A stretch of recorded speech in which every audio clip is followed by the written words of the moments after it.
Here we are today in Willows.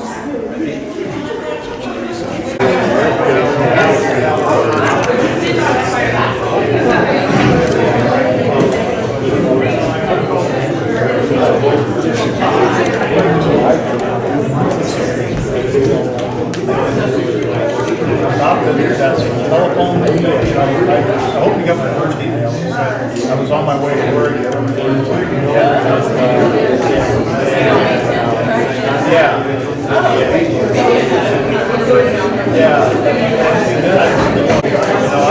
was trying to figure out everything else I was getting from one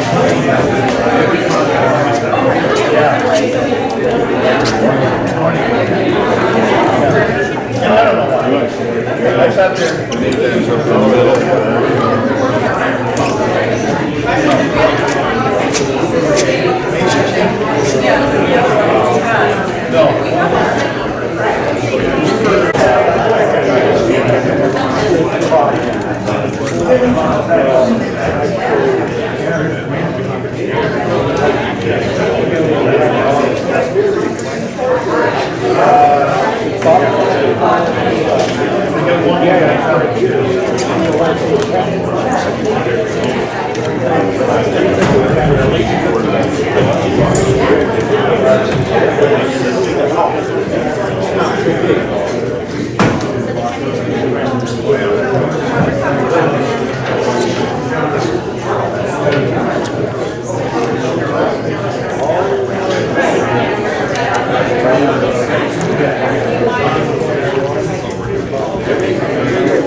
This is going to be my mug shot.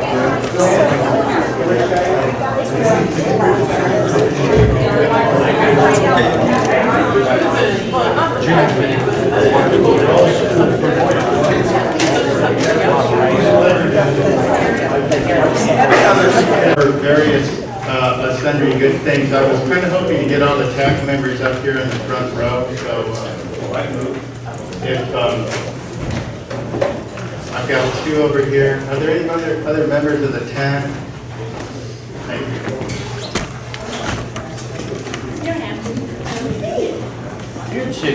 So they, is that it, the forum?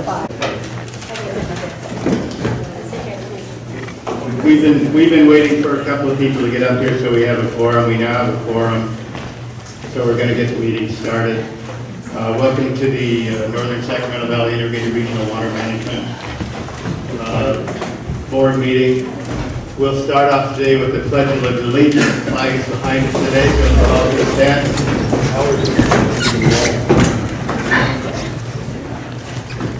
Okay, salute and pledge. I pledge allegiance to the flag of the United States of America and to the republic for which it stands, one nation, under God, indivisible, with liberty and justice for all. Thank you very much. Okay, ladies and gentlemen, we have, looking at the roll, we have 11 members here, so we do have a quorum to conduct a meeting. For the edification of the board, our TAC members today are here sitting to my, whatever hand this is, my right. And then we also have staff over here on the left in the front row, so if you have specific questions of them, you can ask them. The rest of the people here are friends from the public, and with that, we will open up the meeting on the consent item. Excuse me, roll call. So let's have a roll call vote. If we just start down here at the side with Mr. Farr, if you would just name and representation. Larry Farr, the County of Shasta. Ann Schwab, Butte County. Craig Johnson, Butte County. Lee Daniel, Glenn County. Dan Waterberg, Shasta County. Ryan Sale, Tehama County. Leonard Modi, Shasta County. Gary Evans, Volusia County. Bob Williams, Tehama County. Michael Cole, Sutter County. John Erickson, Glenn County. Thank you. And also would note that Mr. James Gallagher from Sutter County is also here in attendance. That gets us 12. That's correct? Okay, thank you. Okay, with that, we will move forward to the consent items. We have the agenda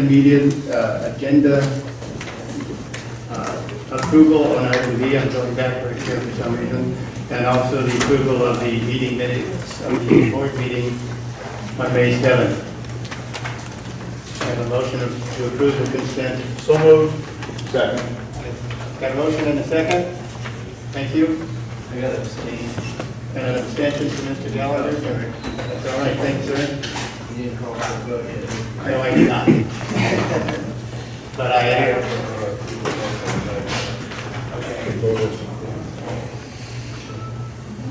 So we have 2 abstentions, but we still, 3 have abstentions. So we still have 9, which will still work. Okay, so of the 9 that were present in the last meeting, all those in favor signify by aye. Aye. Opposed? Okay, thank you. Okay, moving on. We do have 12 members here, and we have a lingering item here, the revised bylaws, which involve adding an amendment to discuss the roles of various committees and members of the TAC.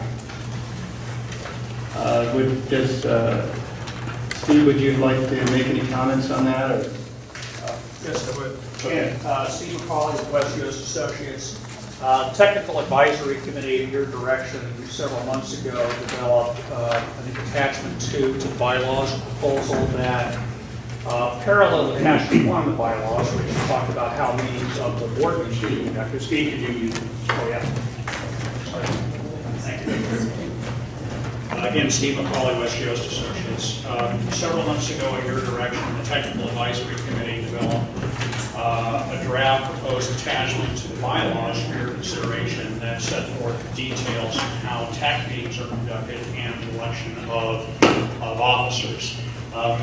So when you see that there are interim and interim chair, interim vice chair of the TAC, it's because it's an interim position, because there isn't an official chair and vice chair that's reflecting the bylaws. And so the bylaws, attachment 2 of the bylaws simply reflect the terms and conditions for conduct of meetings of the Technical Advisory Committee. And they parallel those which you have adopted for conduct of your board meetings. Thanks, Steve. Any questions from the board members? Okay, with that, I would entertain a motion to approve the, excuse me? Oh, I'm sorry. Okay. Any questions from the general public? If you have one, if you come to the podium and use the mic, we'd appreciate it. Well, I guess I could ask a question. Sure. I'd like to ask if, I don't need a microphone, I'd like to ask, it was asked at the last board meeting by this gentleman here, if the board had read Prop 84, and no one raised their hand. So I'd like to ask now. No, that's not true. That's not. No one raised their hand, so I'm just asking now. Can Yeah, I address that? sure. We don't. We're talking about the bylaws, and we can address it at a later point if it comes up. This is only germane to the bylaws right now. Okay, so the board does not want to answer that question, is what you're saying? The board does not. The board doesn't have to respond to that question at this point on the agenda. So I'll be back to ask the question. Thank you. Okay. Any? Yes. Yeah, just very quickly, as this gentleman probably knows, when people are speaking, it's a violation of the Brown Act to interrupt them, so we would ask that you wouldn't do that. Let me get up to have read. It's not a violation of the Brown Act. Oh, it isn't? Okay, can you explain what is? No, I'm not going to explain the violations of the Brown Act. What I'm going to suggest is if the person was cut off and not able to complete their thought, that's different than having an interruption and an exchange. Okay, well, The person was able to complete their thought. Okay, so if there is an interruption, just so I have it clear, and thank you for being here so you can clarify this for us. And just so we have it clear, when somebody interrupts a person in the middle of a sentence, that isn't considered an interruption, because that's what happened. So I just wanted to know. I didn't say it wasn't an interruption. Oh, I'm saying okay. it's not a violation of the Brown Act. Gotcha, okay, so could you explain that one more time with the I'm violation? sorry, I can't. No. No, I'm done. Okay. It's videotaped. You should be able to hear it. We will. Thank you so much.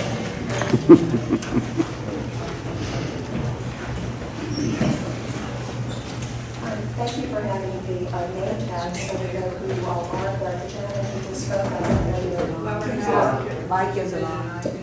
I'm sorry, we know who all of you are by your name. The gentleman sitting behind me is Houston Carloff, he's Glenn County Council. And he is here to represent Glenn County only, or the entire board? He's here to assist us in running the meeting today. Who's paying? Him. Glenn County is. Well, I'm a taxpayer in Glenn County. It's not fair. Okay. We don't have legal counsel here, so it appears that you are I understand your concern that we are asking a question about the bylaws. yes, but thank you for explaining who he is. Okay, thank you. Any other public comment regarding the bylaws? Good morning, my name is Brett. Turn it on. Good morning, my name is Brett Maskey. I'm the new environmental director for the Cortina Wintu tribe in Williams, Colusa County. I've got two comments after reviewing your bylaws. Number one is on page 1, Article 1, Section 2. It says review the concerns of fall water users within the planning area. And I just want to make sure that happens, which basically goes back to page 12, which is Article 6, Section 5. And what I want to know is where do the tribes fit? Because of our sovereign status, being a federally recognized tribe, do we have the same status as the counties? We have same status as states. So I just asking the question, where do tribes fit in this whole thing? And I wanted to know if we actually have as much or as many rights as counties do, being a sovereign nation. If you read the legislation dealing with our reviews, we are to be brought to equal standing, and I haven't seen that thus far. Thank you.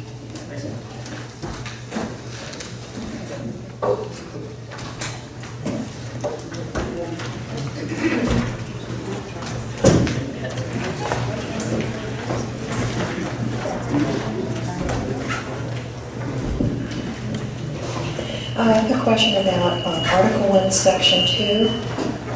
Sorry, am I making that happen? Okay.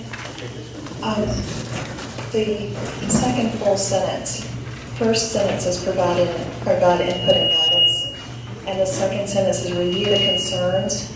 So do you see, what do you do? Should it not be clarified? I believe it should be clarified as to exactly, since we view you all as representatives of us, and you say you're representing our interests, all you have to do, owing to us, is just review our concerns? I object that that isn't explored more fully in the section. Should it not be represent our concerns?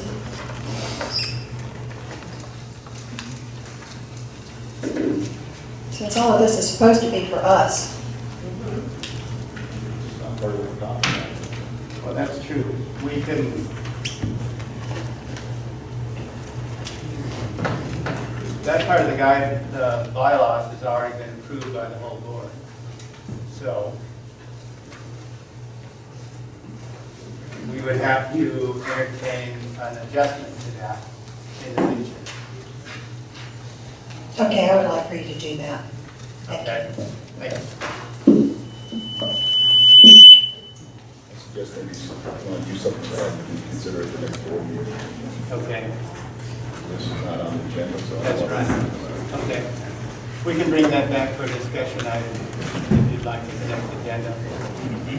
Have a re-review for discussion. Okay. So back to the, okay, so any comments on the appendix 2 of what we're voting on today? Any other comments from the item?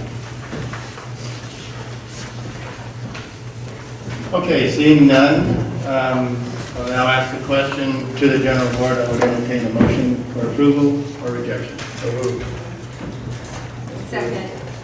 Okay, and Dan, to approve? Okay, thank you.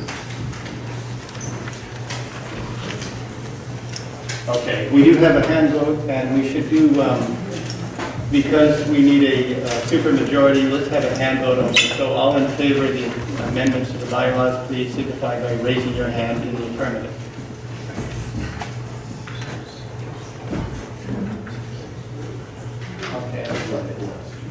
Okay, it looks like it's full approval by hand vote. Okay, thank you very much. Okay.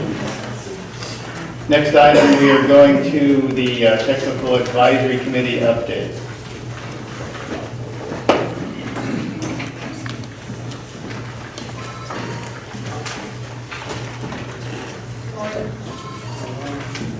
Good morning, Vicki Dillon, Chair of the Technical Advisory Committee meeting.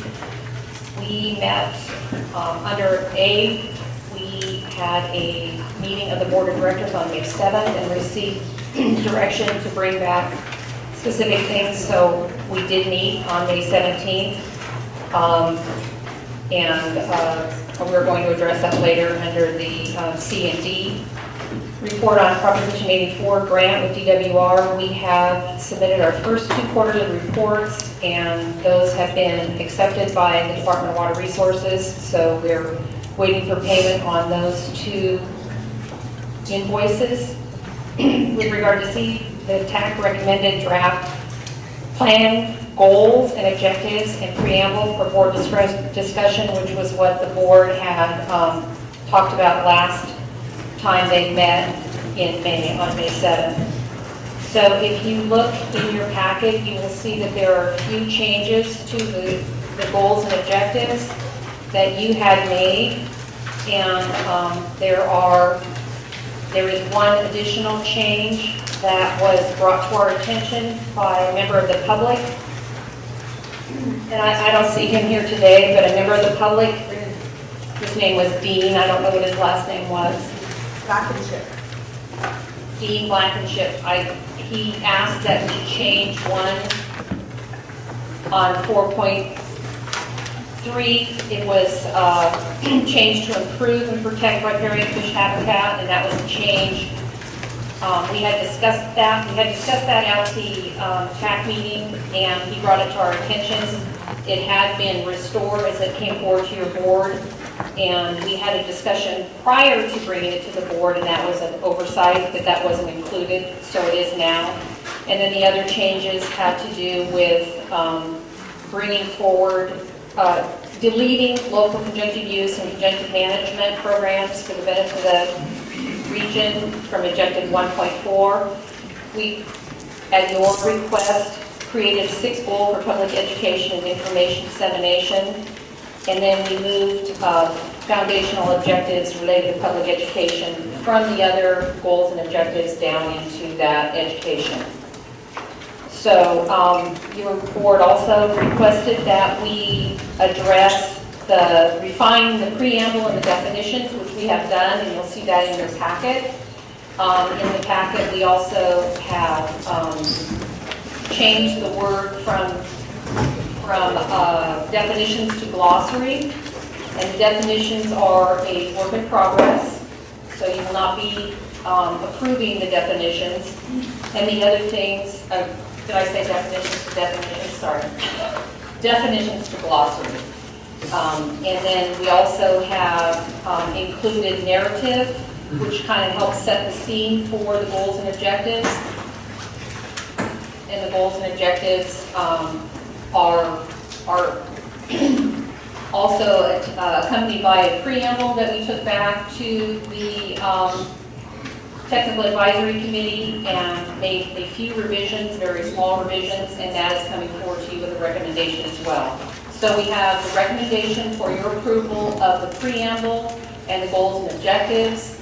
We have the glossary available for you to help understand specific terms that are used in the glossary, in the goals and objectives, and also in the preamble. And then we also have, are bringing forward the narratives for you to just set the stage. We are not asking for approval of the narratives. That's just a document to help you understand the thought process behind how we got from point A to point B. So that is the report of the Technical Advisory Committee. Thank you. Yeah, just, Vicki, you indicated that on this page here, you changed 4.3 to the approved. Yes. So you'll see two copies in there. One of them is the actual change, and one of them is... My point is on the narrative portion, you should change it. Okay, it hasn't been changed. Okay, thank you. Sorry. Any other questions from the board regarding the report? Okay, questions or comments from the audience?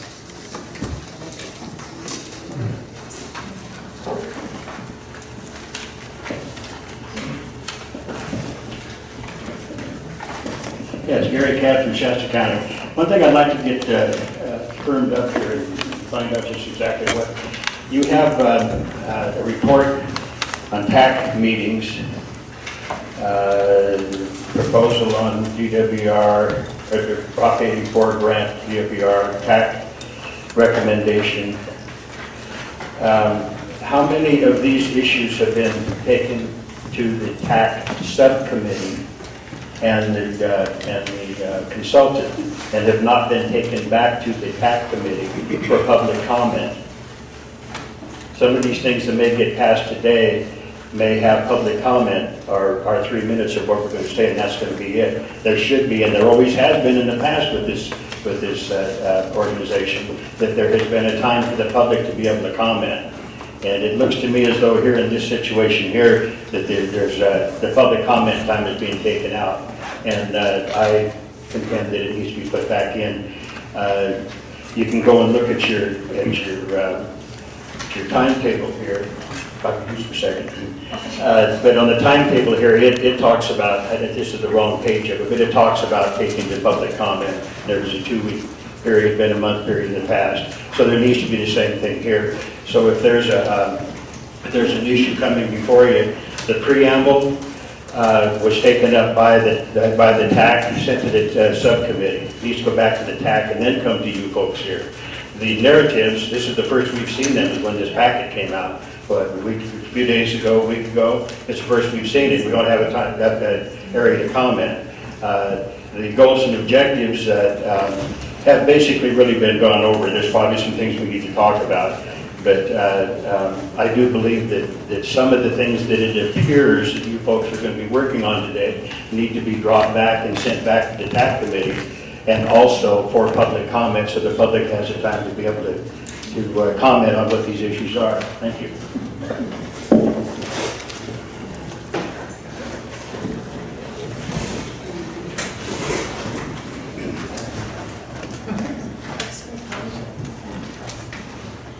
I have a question for the board.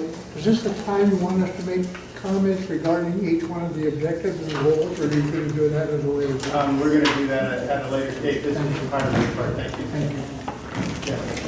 So the point of what Gary was saying, I would like to express, I believe is what he's saying, I want to say, is that we aren't allowed an opportunity to go to the TAC committee or in any form, either the subcommittee to put it together, the narratives, but our only opportunity is here today to the board who did not prepare them. And we would like the opportunity to approach the TAC. It was supposed to be ready by the last TAC meeting. We were expecting that at the TAC meeting. I was there, as many of the others here in the audience, and they weren't available for us to review at all.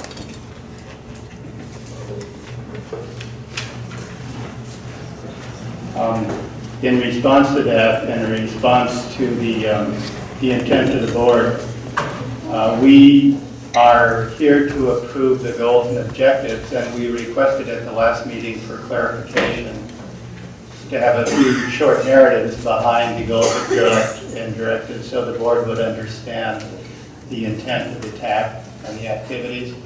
But the narratives are not part of the approval, it's only the goals and objectives. The TAC already brought the goals and objectives forward in the last meeting to have us approve them. We modified them a little bit, and we asked for some clarification, and now the goals and objectives are back here for approval.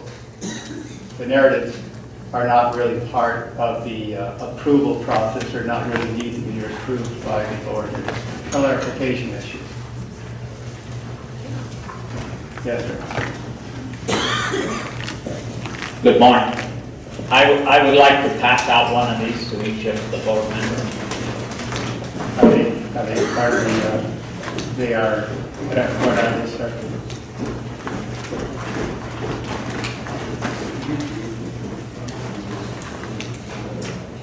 Okay. They're one page. We can, I can accept them now just because it's part of this thing, but it said this is actually based on the vote that we'll be taking the next action. But Yeah. please, go ahead and pass it out right now. That's fine. Yes, I want to be able to talk. Before the vote is made. I'm having him pass this information out because it is germane to both the report and the action that we'll be taking on item 5.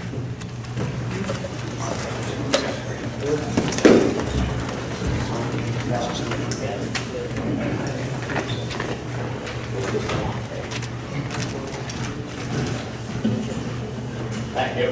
Thank you.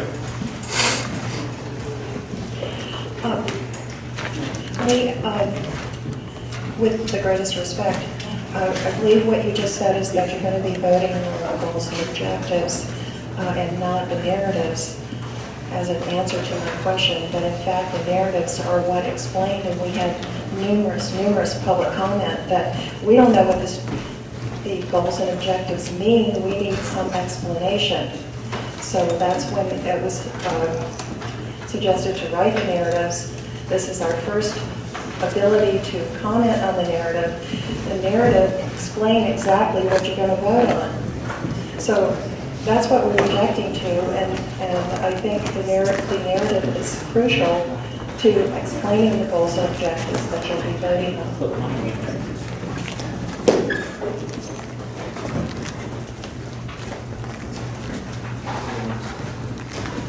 Any other questions or comments regarding the TAC report? Sir?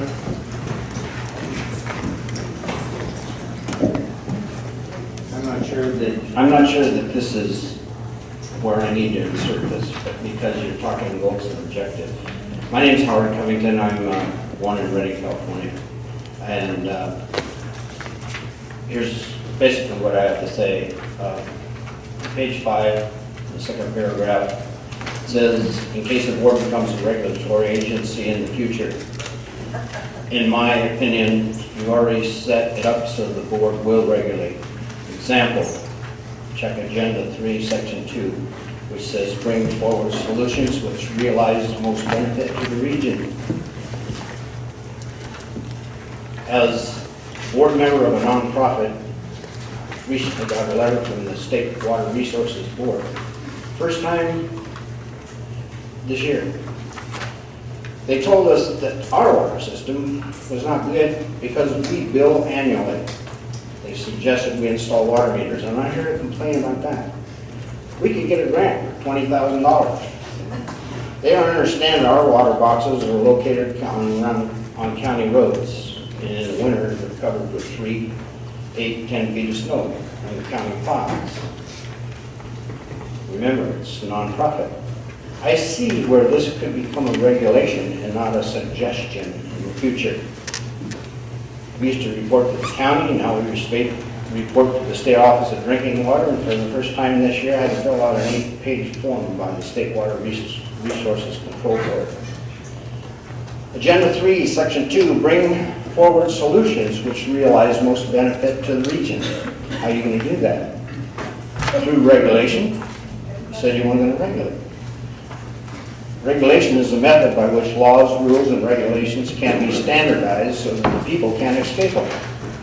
And as more and more regulations are created, identified, and superimposed on local and state governments, there will be more regional legislation and less local control. Page 6, Goal 5. We do not want to state what our governance structure is for the future without public input. I'm sorry, you've already shown your hand. Go back to page 5, paragraph 2. Develop and improve in structure to meet state and federal standards. Goal 3-1. One can't expect to improve standards without regulations. Article 5, dealing with the county's expense. Members of the NSB board may be reversed at the sole discretion of the appointed county. Does this mean new costs? County, is the county going to raise taxes, or are they going to impose fees to cover this new funding? In conclusion, at the May 22nd Shasta County Board of Supervisors meeting, a man by the name of Mr. Guy made a presentation. And near the end, he answered a question. And he answered it with, I quote, "Local controls are the best defense," and this was in regard to the issue of water. I was born in Red. I was able, with my grandfather, to see the completion of Shasta Dam. So I've been around a while, and I've been in water a long time. Thank you for your time.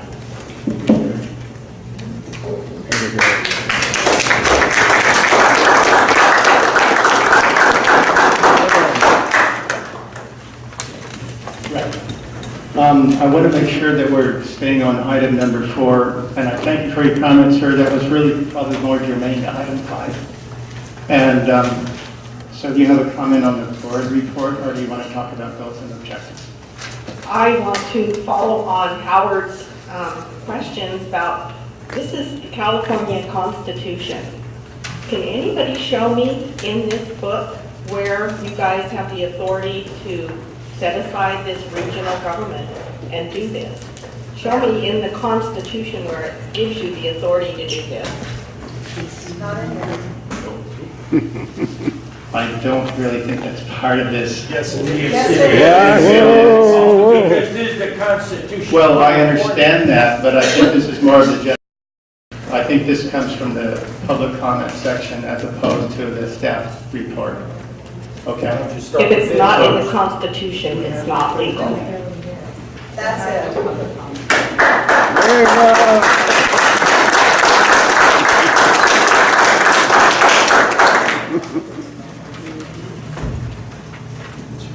Any comments regarding the staff report?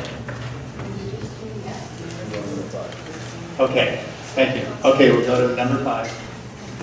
Okay, goals and objectives are brought back to you. They have been made the adjustments as we requested on the last meeting. We have been provided some narratives and some clarification on the goals and objectives. Any comments or questions from the board?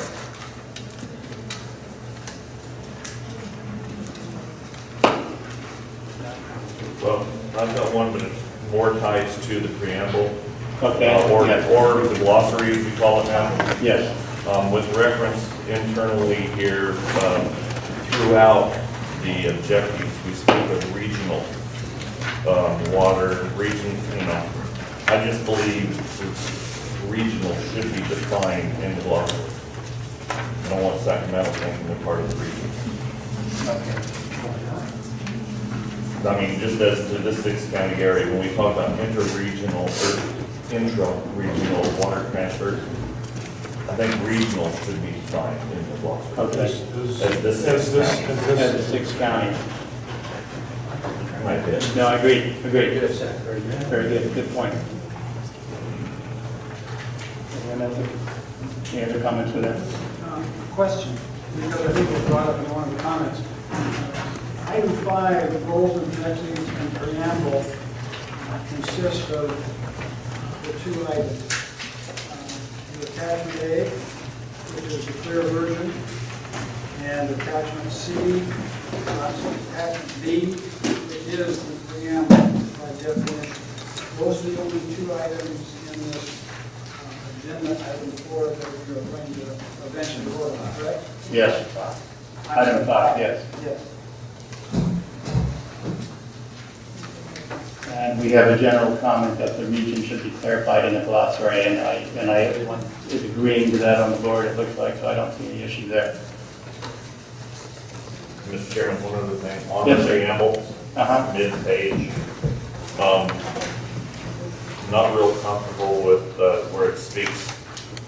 Local entities including, but not limited to, cities, counties, tribes, and special districts seeking funding and/or endorsement through the plan will implement.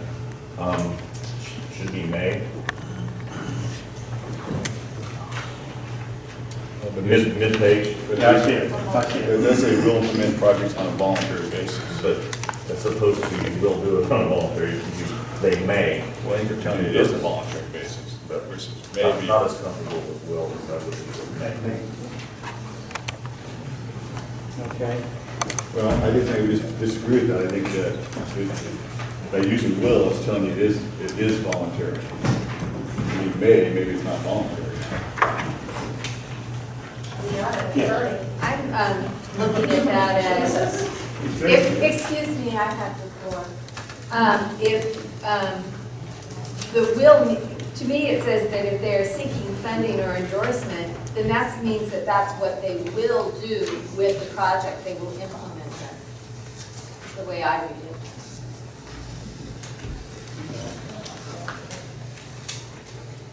I understand the may part as being voluntary, but it seems that if someone is seeking funding, they will follow through on the project.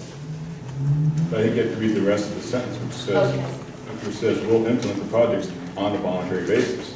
So it tells you it is voluntary. Yeah, I agree. I think it's fine with Any other, Gary? Either way? Yeah, I just would be more comfortable with maybe that contains Okay.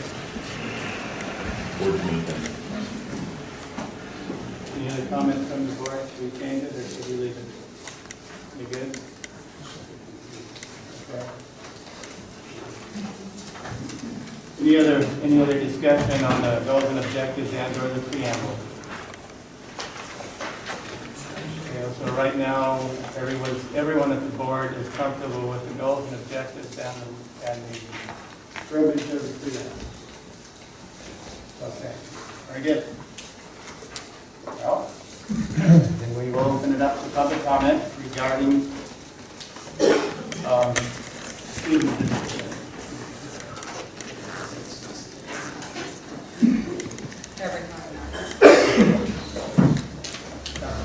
Okay, so we will open up for public comment on this action to vote on the goals and objectives and the preamble of the IRWF.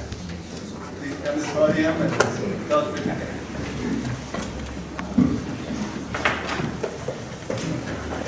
I believe that this is the appropriate time to comment on the glossary. Yes. Well, we're not voting on it, but it's part of the discussion, so. There are a number of things defined here in the glossary that are rather obvious. I would point them to it. Very standardized term. Two phrases, however, that are left out and that are used continuously in much of the literature here are groundwater and surface water. I think those terms need to be included in the glossary with a very specific definition. Who are you? Hey, who are you? You're asking good? Yes. What's your name? No. Okay. We're not asking. He is. Okay, I'm sorry.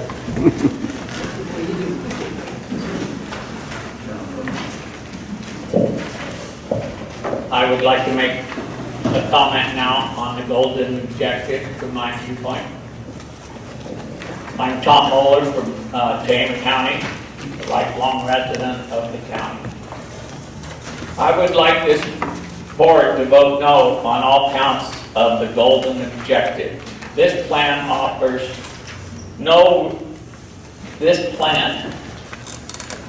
nothing to the real people in our county and state. This does not save anybody's water. This does not stop them from putting meters on the wells. This is all about sustainable community development. UN Agenda 21, controlling the water. Environmentalists, Sierra Club, Friends of the River, Friends of the Farmer, Friends of the Fish. The government now wants to double the acreage of the spotted owl. Our state has not recovered from the Endangered Species Act and never will if we continue down this direction. We have got to just say no. How come there hasn't been any dialogue about the environmentalists?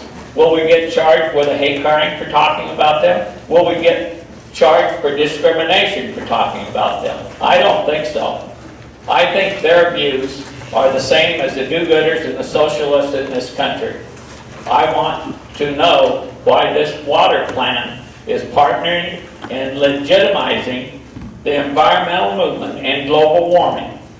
Look what happened to PG&E when they were forced to hire environmentalists. They went bankrupt in Chapter 11. Also look at the Forest Service when they were forced to hire environmentalists where their only job used to be is to manage the forest by law. And they are not managing the forest these days. The Forest Service came up with a travel management plan and closing the roads. You know there's a lot of protected sensitive areas out there in the forest. That's one more reason why it is at high risk of forest fires. And then look at the Fish and Game. When it was forced to hire environmentalists, this once crown outfit doesn't know if it's PETA or the Humane Society. Sacramento just passed regulations on hiring the head of the Fish and Game because the Idaho mountain lion killed with dogs by the head of the Fish and Game in California. All of these government agencies have approximately 25 to 35% socialist environmentalists, and then we have the stakeholders, which in my opinion doesn't represent anything but environmentalists. I know I would not consider myself a stakeholder. So I look at this, 95% of the water bill is environmentally driven. 5% has something to do with irrigation, flood control, and drinking water. I do not think this NGO plan has anything to do with the republic government or the concerned citizens of this state. Just say no.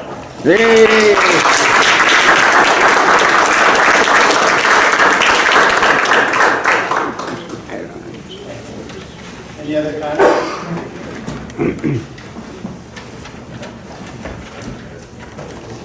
Brett Mansky again. I've got a couple of flags I put on your goals that I'd like to have you consider. Goal 1.4. I wanted to point out the fact that under bulletin 18, Korea is not listed in the groundwater basins for measurement. We're just outside of the area, so we do not affect groundwater for ag uses. It's a separate aquifer. And so in your wording there, I think you have to differentiate between ag aquifers and drinking water aquifers that are in the foothills. That's also brought out in some of the other legislation later. I disagree with 1.9 where you're putting groundwater banking ahead. I'm not ahead of surface water because of the evapotranspiration rates. They're showing that roughly 25% of all your surface water in reservoirs is lost to evapotranspiration. That's 1.9. 2.1, I would like to add the word tribes again. When you're talking about all the communities, you skip tribes, which is in the original language. 3.1, which is critical, developing infrastructure, as you say, to meet state and federal standards for drinking water quality. Just as a point, Cortina Band of Rancheria of wind tubes pumps approximately 5 gallons per minute.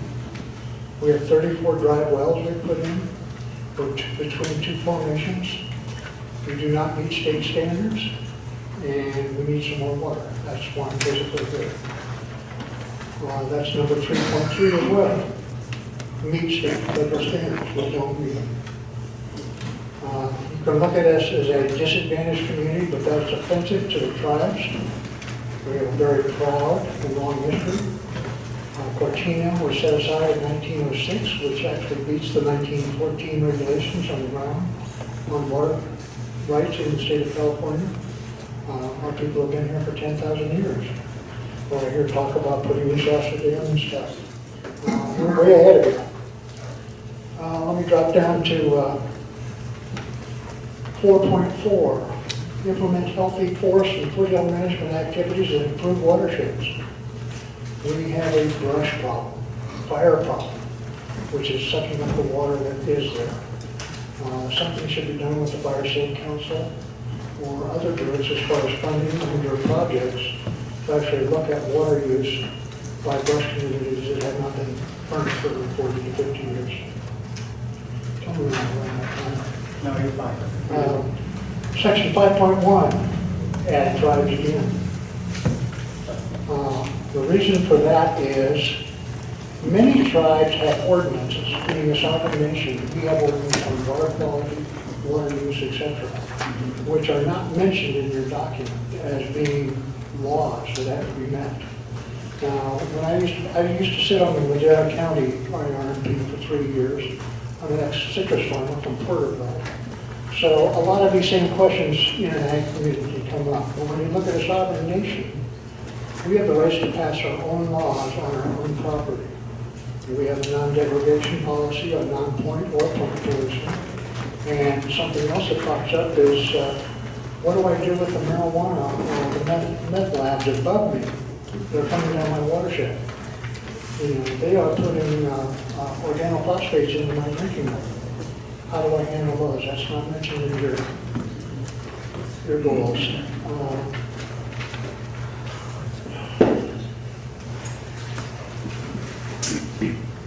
Back to goal point 1.1, this is on page 21 of your printout.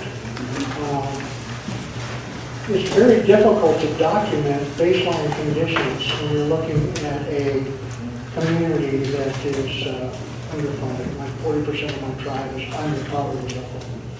And to document them, I'm looking at isotope tracing, I'm going to get the funds for that. Like I said, I've got 34 wells we put in, every one of them dry. I can't meet state standards by bailing and checking water quality because it takes me 3 days to fill the casing. So that's just one thing. Like I said, the foothills are not measured.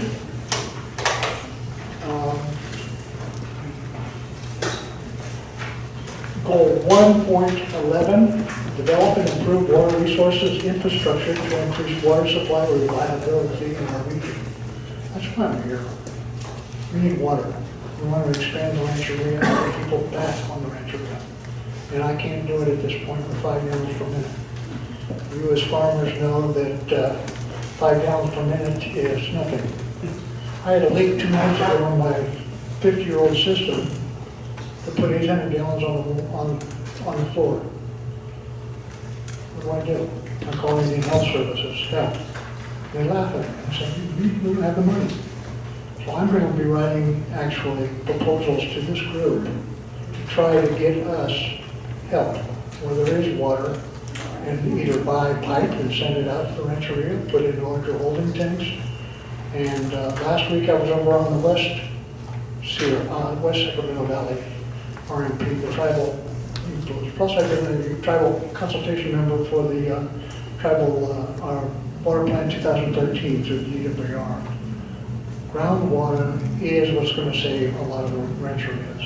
But we're stuck between 2 formations. We go to the north, we hit brine. We hit brine, we pollute the middle foundation. But you go 3 miles away, and there's 100 gallons a minute of fresh water. How do I get my hands on it or out of the canal and move it to the rancheria? Thank you. Before you leave, thank you very much for coming. I wanted to get some clarification with regards to goals and objectives. You would like to add tribes to 2.1, is that correct? In the goals and objectives that Yes. And also you would like to add tribes to 5.1. Yes. And the remainder of your comments were mostly ideas and ways that we could help you through this process. Not only that, but it's also to look at the past regulations that we read, Part 15, Part 84, etc. I'll go off of with my hands here. Yes. Yes, sir. Maybe it's important to point out that we're not regulatory, number one. No, I understand that. And number two, we're not passing out money. We don't have any money to pass out. No. We don't want any money. Okay. I'm trying to point out that on your groundwater basin management zones, Cortina does not fit. We're not an ag-based aquifer. And if this is a region-wide, 6-county planning unit, we need to look at areas that are in the foothills. I mean, I have the same concerns in a pressured dramatic aquifer in the Sierras. You have limited water, but if somebody moves in behind you and puts in a 1,000-foot well, what happens to your water? You know, you lose quality, you lose quantity. And I was still living off of 2,000-year-old hand-dug wells up until a few years ago. And I understand that I'm just trying to clarify some points with the board here. Okay. Get you to think in a different way. I understand I'm coming in late in this process, but different point of view, and that's all I want to know. Thank you. Thank you very much.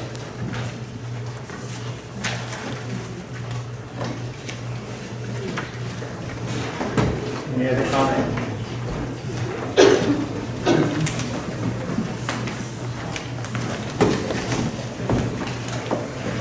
Yes, I'd like to speak to the objectives preamble.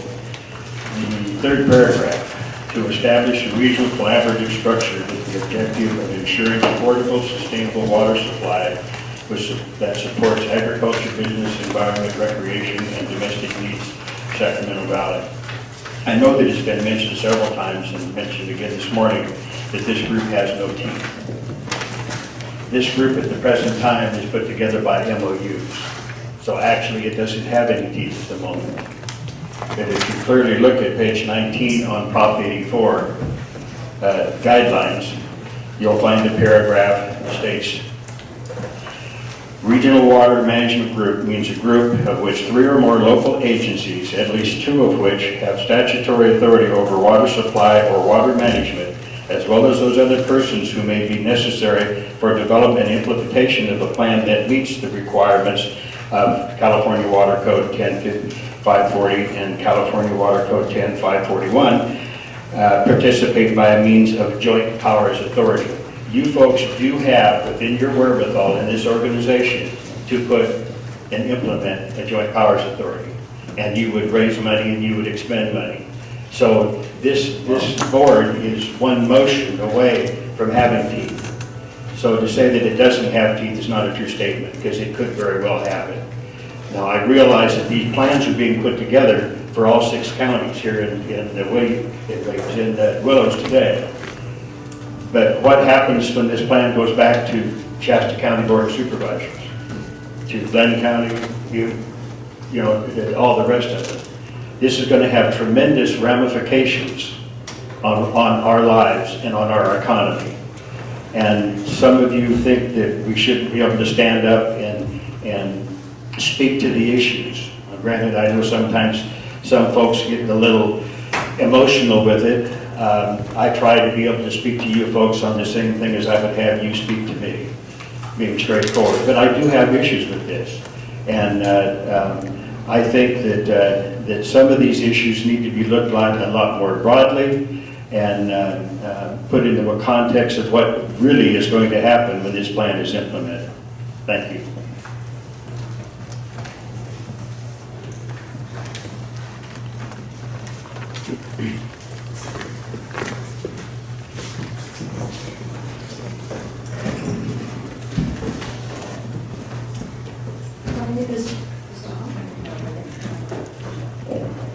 My name is Barbara Hennigan. I'm the volunteer executive director of the Butte-Sutter Basin Area Groundwater Users, which was an organization started in 1991 to represent the interests of private pumpers, both domestic well owners and agricultural well owners. And one of the things that everyone understands implicitly is that the reason you have to talk to your neighbors, neighboring counties, neighboring jurisdictions, is that water ignores your lines. But that is not stated explicitly. And I think it needs to be in the preamble that the reason any organization exists across these lines is because the water ignores the lines. We've just heard about, meth and pot growers upstream from people. We know that you can stand at your property line, but if the flood is coming, it's not going to pay any attention to your property lines. And so that needs to be explicitly stated that this is why this organization has gotten together to talk to each other.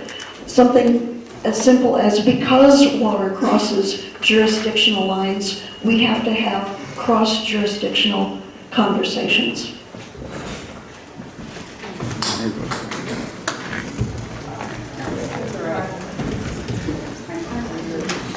Hi, I'm Brenda Burrell. And I object to the goals and objectives of this board because I've read Proposition 84 and all the literature that goes with it.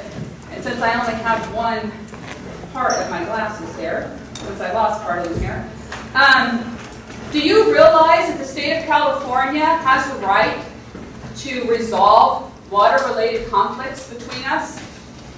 So even with this board voting on this, the state still has the right to come in because you've taken Prop 84 monies and supersede you. So if they decide that the South needs our water, they get to make the decision on where our water's going to go because you guys bought into it. It's right there in Prop 84. It also talks about acquisition. They don't want the right of eminent domain, which is real property, which clearly states in Prop 84. They want the right of easements, and I'm going to have to get really far back here, easements and development rights. That's what they want. So it's all about water. It's not about land. But we all know our land's worth nothing without the water. So they got us over a barrel on that one. A vote today for this water is voting on yes on 84. Did you read who was for 84 in 2006? Like the Nature Conservancy, they're the one who wrote Prop 84. Dianne Feinstein was the head person. So when you all vote today, I hope you all go in tomorrow when you vote for Bob for Assembly, I hope you vote for Dianne Feinstein too, for state to get re-elected again because she's the one who spearheaded 84. There you go.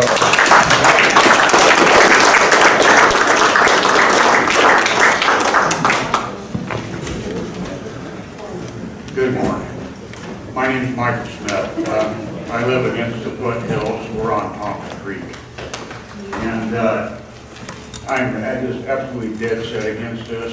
I would be pro if we had a 6-county in-regional water management board, such as yourself, all of you guys.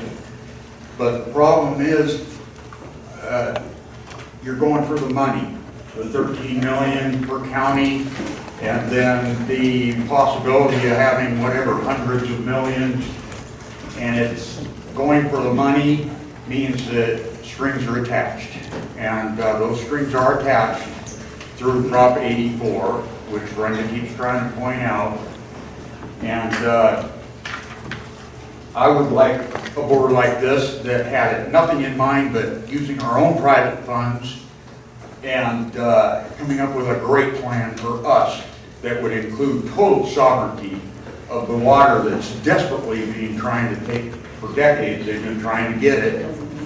And I know I'm just one little guy, I can't really do much, but I want to tell you guys, this would be much better to just say no. And then let's go back and do an interregional plan that doesn't count on the state or Prop 84 or anybody but us, our sovereign water, our sovereign land up here. I own right along Thomas Creek, and here several years ago, I had to defend my property because somebody in the state, probably Fish and Game, I don't know, a bureaucracy, puts a gray line through the map where that creek is. And that gray line happens to touch on my property, which all you have to do is walk out there, and you can obviously see this thing is never gonna flood. And so I end up spending well over $1,000 of my precious, hard-earned, I need them so bad dollars. I got gouged, and I just hate the bureaucracies moving in and taking over. So my main recommendation for this board, and I respect you all, I'd like you to just come back together and do it for us, not for the money. Thank you.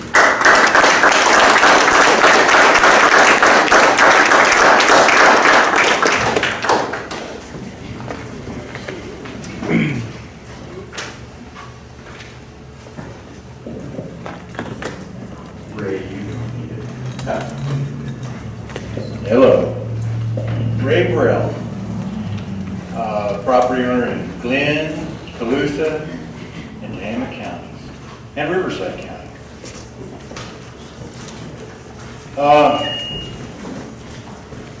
I am here to say I wish that you'd vote against all of this. There's the goals and objectives are just making it so we're going to be tied into doing what the state wants us to do.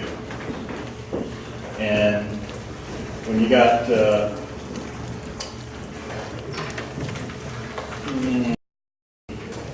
big water companies from Southern California that supported 84 and what's going on here, they're just after our water. Under the objectives of preamble, I asked TAC, and in the middle of it there, it says to establish a regional collaborative structure with the objective of ensuring affordable, sustainable water supply that supports agriculture, business, environmental, recreational, and domestic needs of the northern Sacramento Valley. I asked them to categorize those. I think that there's going to be some environmentalists that are going to not want to have agriculture have so much water, as well as there's domestic people that need the water before ag sometimes. It needs to be categorized. And now, since we're talking about tribes who have their own sovereign nation, maybe they need to be categorized in that too. Finally, I have to make a comment. I didn't really want to come today, but last meeting you guys had, you made it very personal. My wife came home from the last meeting after hearing a bunch of guys talk about her in the bathroom. And I want to meet those gentlemen and give them an earful. But I see the one that did apologize is not here today, and I haven't found out who the others are, but I will.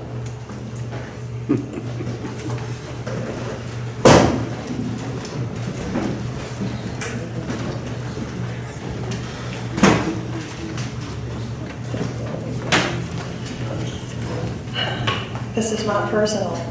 I don't know any of you personally. But we all stood here. I saw all of your mouths move when we pledged allegiance to our flag, which is a republic. The United States is a republican form of government. It is based on power with the people. Have you ever heard the term "we the people"? And that our founders set up our government intentionally this way so that we could go to our city, to our county, to our state. And then the least power-holding entity is the federal government. We don't want a regional government. We like you, but we want you to go away. We do not, we've said repeatedly, we do not want. Here we are talking wordsmithing, goals and objectives, and talking about narratives as if this is a runaway train. You have the power, please. Don't participate in this. We don't want you to. Please listen to us. What is based on regional government is Agenda 21 and ICLEI. They want to, that's their method of taking power away from us. And I believe you sincerely think that by going ahead and developing this and that you are going to be able to control water here in the North State, in this region of 6 counties. I don't believe it. I totally don't believe it. There's nothing in the goals and objectives that proves to me that you can do it. We talk about working between counties. We already have conjunctive use policies. I think we have everything in these goals and objectives already covered. I think you just believe that, well, if we can only get money from the state, we'll do things that my constituents that you go back to are going to benefit from. And I'm here, and as many others are, we're here to tell you that's not going to happen. All of the strings that are attached to this, we've practically begged you to read Prop 84. Yes, the people voted it in. We're telling you, the people, we don't want it. What we get in the voter information is a shell of the actual legislation. Believe me, we've really studied it. We hope you have too, and I can't see that you have. We don't want it. It's horrible. You have to go along with the 16 standards that we're ignoring, only one of which is climate action. Climate action. There are 650 scientific experts who have reported to a special Senate committee, that's federal U.S. Senate, that they disagree that we are causing people, anthropogenic, that people are causing global warming. It is a hoax. It's a hoax. And this is what it's all predicated around, this Prop 84 and all this CARB and everything else. It's a hoax.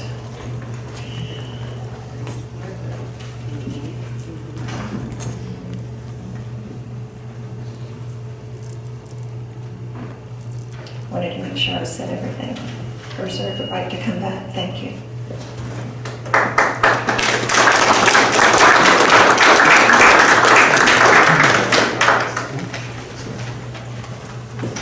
Yes, we would like to warn you what you're walking into.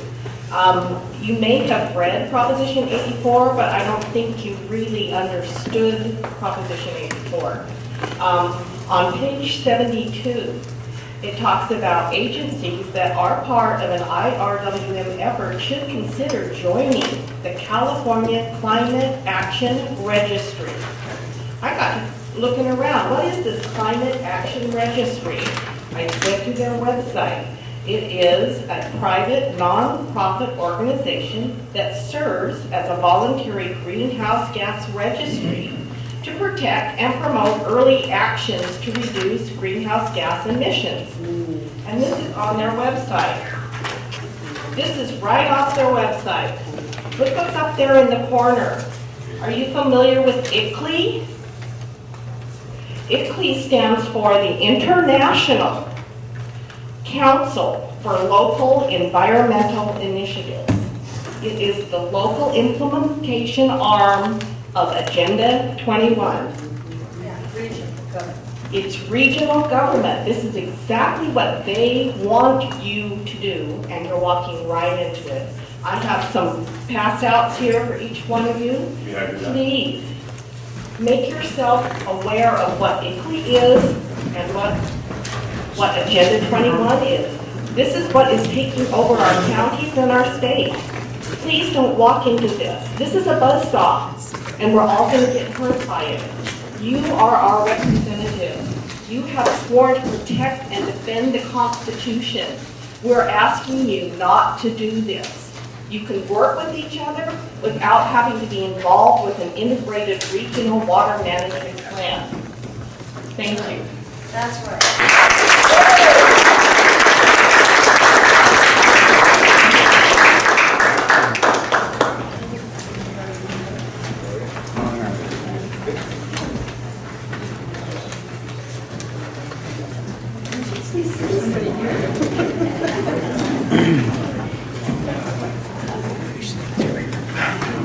I'm asking again,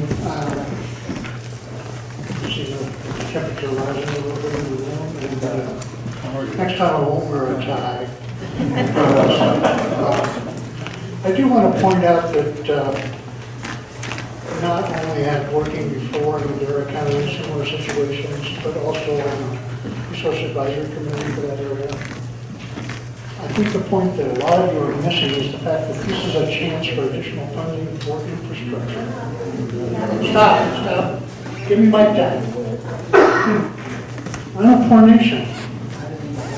How else am I going to afford to pump water 3 miles to get it to my rancheria? I've already put in millions of dollars worth of test wells. I've got a canal that's 4 miles away, but I can get free water up if I can get egress and ingress into the rancheria. I have one rule. I have a fire and I'm gone. Bring in copters if you want to take my people out. You've got to realize that this goes back past 84 to Prop 50. It goes past that, back to California state water law. If you look at water law, California is light years behind any other state in the union. We do not regulate groundwater. Regulation of groundwater, if you look at the Central Valley where I'm from, the land has dropped 30 feet in elevation because of overpumping of the aquifer. You guys are lucky, you've got a lot of water. Let's use it wisely, that's all I'm saying.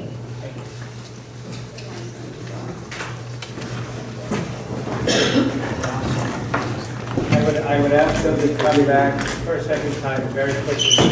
Yeah, forgive me, Mr. Chair, for stepping back up. I wasn't going to, but the previous speaker, I would hate to make this assumption, but I would gather that he probably has not read Proposition 84, and he probably is not aware of the RMW standards, all 16 of which contain climate change. And if you look into DWR's climate change handbook and all the DWR climate change, this is walking right into a landmine in what we've been talking about. Is this money available to us worth giving up our rights, our water rights, our rights of living, our economy? This world's going to change when you start seeing some of this coming. I know some of you folks up there, this doesn't seem to affect some of you, but climate change, I went and talked to Dan McManus. I had a meeting with him. There were several of us that attended. And that meeting was quite revealing on what's going to happen with his standards. They will be met. There's no other way around it. They're going to be met. When you put this plan together, it's going to be met. So you folks need to start looking into just exactly what you're going into. What has happened is we've read Prop 84. We've read Prop 84 accountability with DWR. We've read the handbook. We've read all this stuff. We can see where this is leading. This is the reason why we're standing here saying that this group can have authority, JPA, and it can wind up walking us right into these 16 standards. So if you read through it and you start looking into some of this stuff, folks, you're going to see where our apprehensions are coming from. And it really should be, because you folks are the ones that take care of the water. You got the ranchers. Okay, all right, well, I won't go any further. Okay, I appreciate it. Thank you.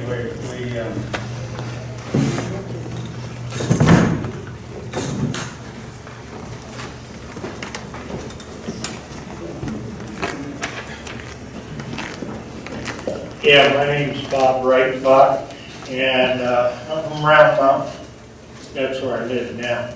I used to live in Southern California, where you people just love to send us water for nothing. And you sold out in the 60s when you first started sending water under Edmund G. Pat Brown. Now our farmers can't even use the water for some stupid little minnow that comes from the Colorado River, because now it's an endangered species in California. When they turned off the water, the minnow died. Now what are they going to do with the farms? You guys are farmers. How much water are you going to get? I was raised in Southern California back at that time. The people love your water. They sprinkle their lawn 6-8 hours a day, out in the streets and the sidewalks. They have laws down there that say you can't do this. I appreciate your comments. I think they're more for the public comment period rather than the goals and objectives. Well, then the goal and Unless you have- objective of mine then, after you heard that, vote no. Because if you don't, you won't be there the next time we vote. All right.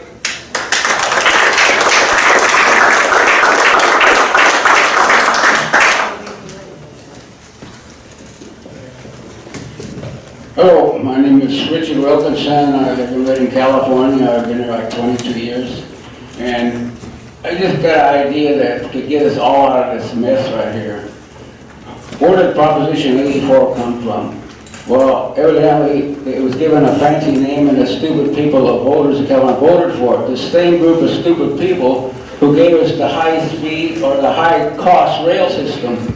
Now, the best thing all of you can do right here is get together and get petitions out and get Proposition 84 repealed, and we'll all be clear of all this mess.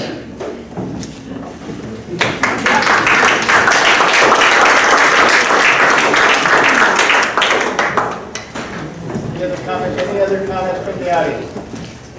Just say no. Okay, Back to the board? back to the board then. Can I make one comment? Yes. Yeah, it just was mentioned that a couple of water codes were thrown out and about a JPA and the authority we may get somewhere. I just want to point out that to continue reading through the water code to section 10549, it says, water rights of any person, authority, or regional water management plans. That's the title. And then under that it says, this part does not authorize a regional water management group to define or otherwise determine the water rights of any person. Pretty simple. We don't have the authority to affect anybody's water rights, right? Thank you. Okay. Well, who will have authority then? I'd like to make a motion that we approve the goals and objectives in preamble, with the exception of adding the word tribal to 2.1, tribal communities, and item 5.1 to add local governments and special districts and tribes. Okay, thank you. Have a motion on the floor. Second. Also, Dan, I got one, thank you. Exactly. Not Stand the by. public. Okay.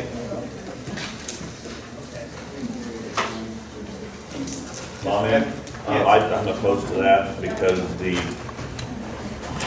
nowhere in here do we speak of cities and counties in objectives. You're not isolating any individual. In the same sentence, it's cities, counties, tribes, and special districts. Everybody's has the same equal shot under the preamble. I'd be opposed to putting it into singling out tribes in the objectives. We're going to lose me on that. Okay. Well, I'm putting that in there to include them rather than to exclude them. They're not excluded now. Yeah, I think his point is that he uses the word agricultural, urban, and rural communities. Tribal communities would fall within, they're either agricultural, urban, or rural. I would imagine Cortina is probably a rural community, and that's what that would fall under. So I don't see that language necessarily excludes them. And in an effort to keep it more broad, if we perhaps better off. In item 5.1, I would argue that tribal communities are separate and different than local governments, however. That might be it. What do you think about that, Mr. Gallagher? 5.1. I would suggest that they're also a local government. I think, maybe there that makes sense to add them. They're not really a local government. Yeah, they're actually a separate nation. You're a sovereign. That would make sense. And I would rephrase my motion to just include the addition of tribal governments in 5.1 and not include the word tribal in 2.1. Is that second? Okay, and I have and Mr. Weinberg confirms the second, and you're okay with that, Mr. Adams? Yeah, I'll do that.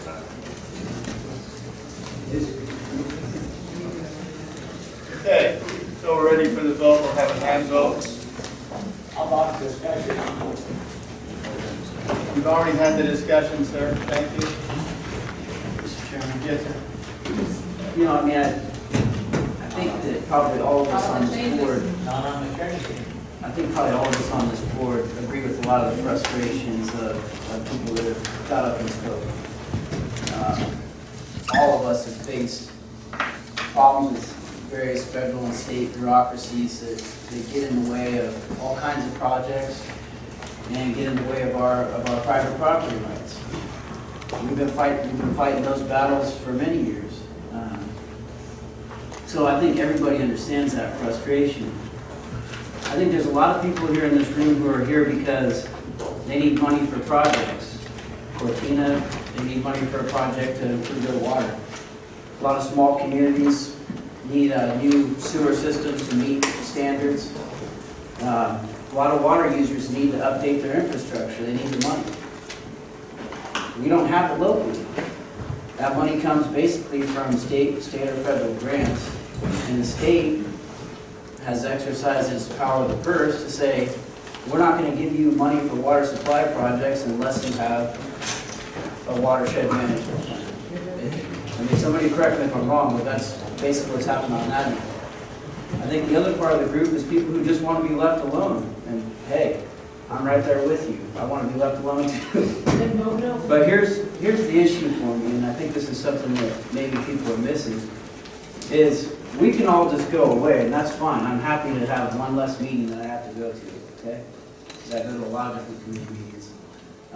We can all just go away and we won't be here. But here's something you're forgetting. We are one of you. We work here, we have water rights just like you do. We have businesses just like you that are affected by this. If we go away, then you don't have us to work out a regional plan. Instead, you know who's going to be knocking at your door? Regional Water Quality Control Board in Sacramento. Good luck. Will they walk Good luck away? working with those guys. Good luck working with those guys. Army Corps of Engineers. FEMA. My whole district, this gentleman's talking about the gray line. My whole district's been remapped into a floodplain. You know? That's the federal government. The state government, you know what the Delta Stewardship Council is? You're going to. Because they're making decisions right now about what to do with your water.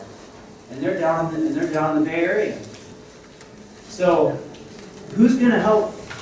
How are we going to have our own regional plan to protect against what all these other groups are doing? And that's the way I look at this. If it's not us, and if it's not us working together on a regional plan for what we want up here, it's going to be other people making the decision. They're going to come take it from you, and we'll have no input. I mean, so I don't, you know, yeah. Does Prop 84 have some strings attached to it? I'm sure it does. You know? Sure. But all these other bodies that are making decisions for us, they're just as, if it's not us here working together to get it done, they're going to take it from us. That's the way I look at it. We're going to have no money for any projects that we want to do, water supply projects, flood control projects, cleaning up water quality projects. So, I'm not sure what to do there. You're kind of in a bind, aren't you? I mean, That makes I have sense. an answer for the question. so maybe some. I mean, I don't know. I'm getting to another thoughts. I'm just. No, I agree that there are very scary statements in Prop 84, but I think we can work around them. You better be sure. We're having a discussion here. This is not, thank you. And so I appreciate your comment. Any other discussion from the board? Okay, let's have a hand count. The motion and second on the floor to approve goals and objectives on the preamble with the addition of the tribe statement in 5.1. Okay, so hand count. All in favor of approval, raise your hand, please. Oh, boy. You're doomed. It's unanimous. Okay. Okay, unanimous. Thank you. We're doomed. Okay. All right, next item on the agenda. consultants before, Mrs. Eva Collins. Actually, Monique Davis. Okay, Monique will have taken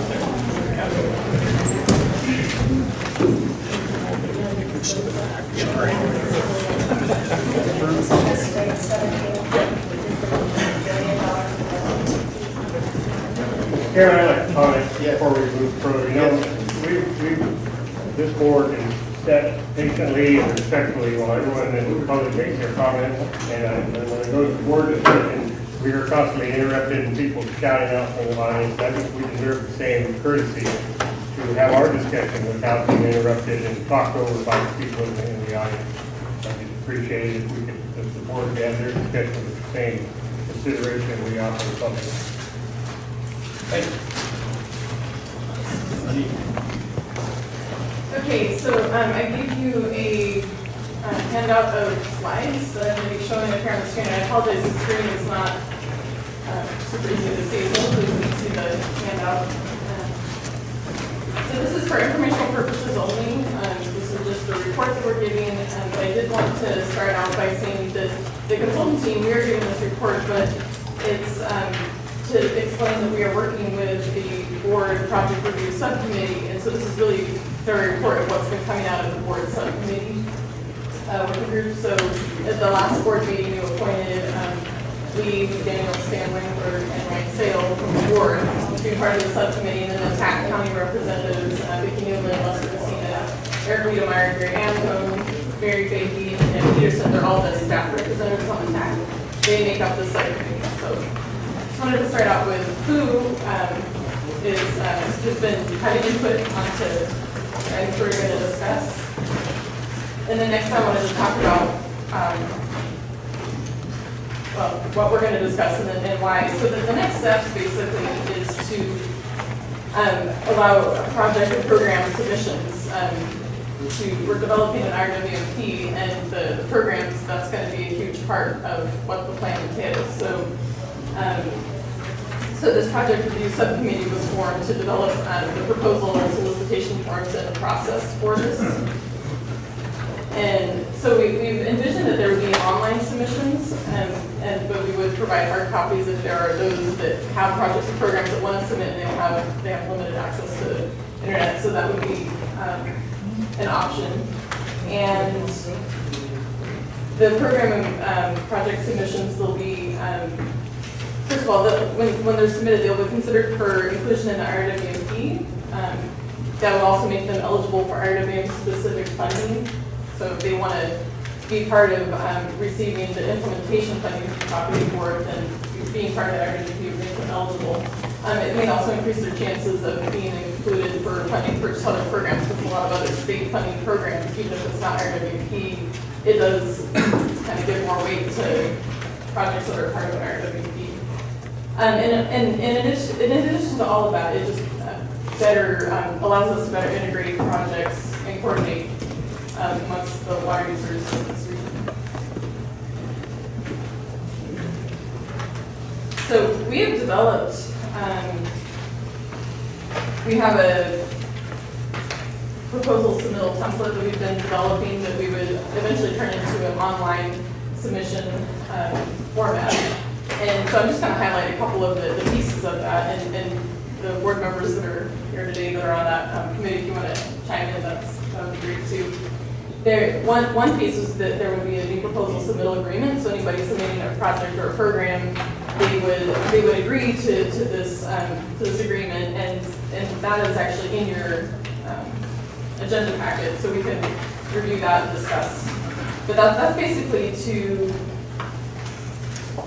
make it clear what your requirements are if you're going to be part of the RWMP, that you would support the RWMP, but also to maybe relieve fears that you're not going to be forced to apply for funding under the RWMP if you're part of the RWMP. You can also withdraw from participation at any time. It is definitely a voluntary participation. And it also does not guarantee that there would be RWMP funding available. We don't want to promise that. There's the possibility that you could do that. Anyway, so that would be one agreement that we would require them to agree to before they would submit their project. And then there's also just a terms of use agreement, which would be both for people submitting on a project and also members of the public that would like to view the project's list. It's just a general disclaimer, and it's also in your board packet. So, if you have questions about that, we can discuss that in a little bit too. So that's on page 40 and 41 of your packets. And then just other pieces of the submittal would be asked for the organization, name and type that's submitting the program or project, contact information, the project, program name. So just basic things we'd be asking for. And we'd also want to know why they want to be included in the IRWP, as well as the current project phase that they're in, if it's just a conceptual phase and they have an idea for a project versus they've already gone through the CEQA process and they're ready to implement and they're just waiting to find funding. And then other project program details, we would be asking them to map approximately where their project would be, a cost estimate, the level, the sources of the funding that they find would be available, percentage of maps that would be available. And then also an indication of the statewide priorities that are addressed, the number of goals and objectives that this board has adopted, how many of those are addressed. And in addition to that, what's the local support for the program or project. So it's just information that I think would be useful to this board in order to determine what projects would be appropriate to be included in the IRWP. So the main sections of the submission form would include organization information, general purpose information, general proposal information, and then there'd be a section on funding, permits, collaborative partnerships, and strategies and benefits.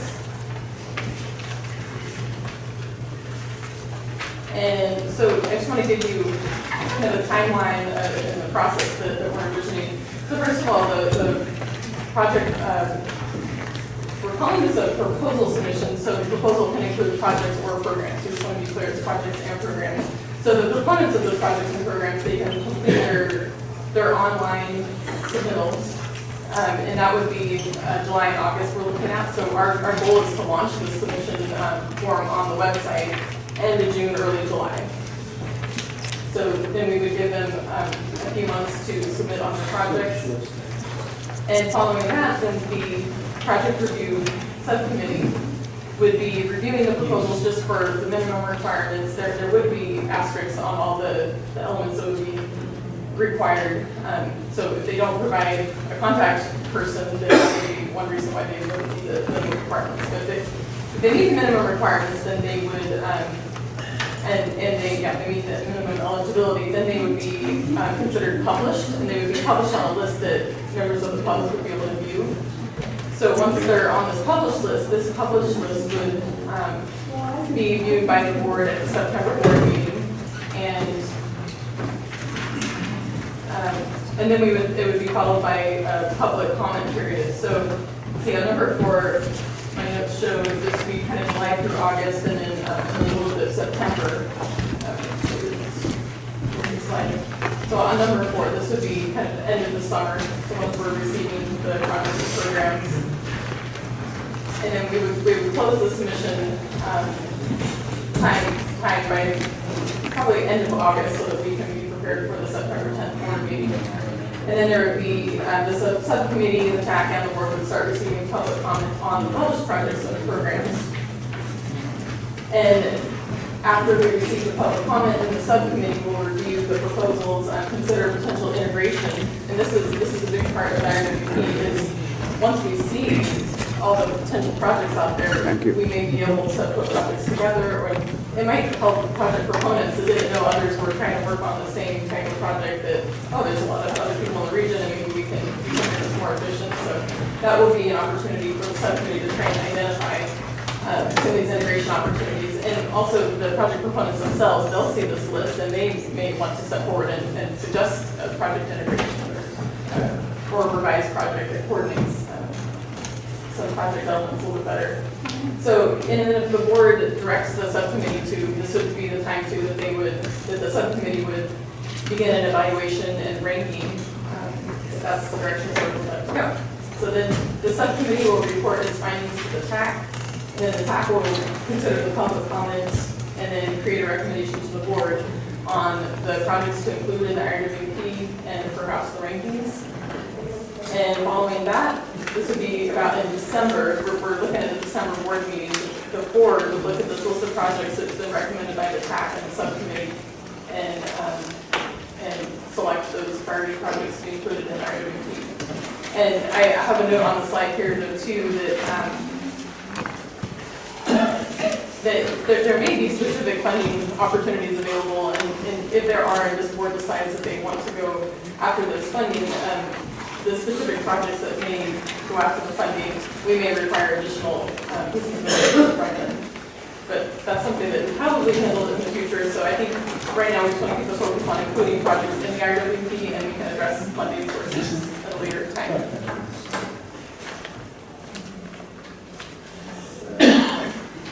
Before you go on to the timeline, if I may, to add to the report. And again, Stephen apologizes to associates.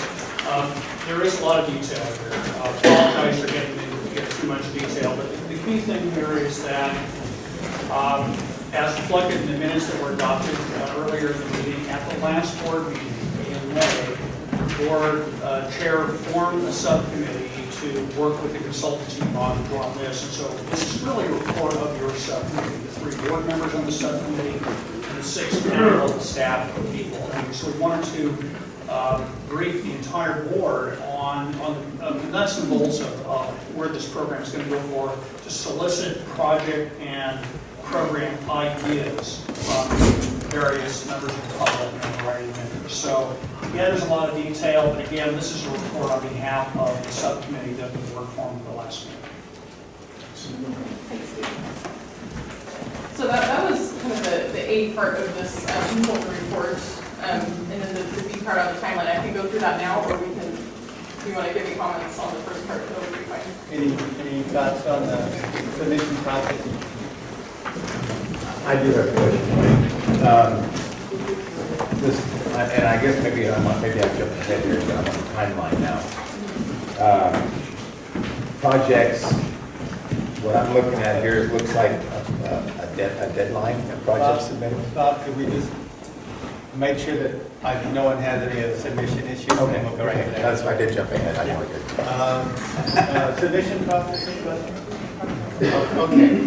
All right. Okay, so I'll go ahead and address the timeline right now. Yeah, thank you. So, and I was walking through the steps, a bit of that is the timeline too, but this is just a little bit more specific. So, we're here today, let's see, we're about here where the board just adopted the goals and objectives and the preamble, and now we're discussing the submittal form. And then in the next 4 to 5 weeks, our subconsultant will develop the website. They will be developing the portion of the website that will accept these online submittals of projects and programs. And our goal is to be able to launch this submittal capability by the end of the month. So by early July, the website will go live with the solicitation for projects and programs. And yes, there will be about 2 months, so the cutoff would be at the end of August. However, there is a public comment time during September, early October, and there will be public workshops, and that's also the time when there's the possibility to integrate projects and do additional coordination. So I think if there's a proposal for an additional project, after everybody's seen the first list, there is an opportunity to add a project at that time. But I do think, the main cutoff would be kind of middle of October. At that point, we do have to move forward with proposing something to put in the IRWP. Although, keep in mind that the IRWP is a living, breathing document, and that even if it's adopted in September 2013, we can continue to receive projects and add them to the IRWP, but the board would just need to maybe once a year or whatever you decide, whatever frequency, you could update the list of projects to be included. So it's not that there's an ultimate cutoff, but I guess being included in the September 2013 edition of the IRWP, the cutoff would be this fall. That addresses my question. Okay. I would hate to see one never knows what's coming down the pipe.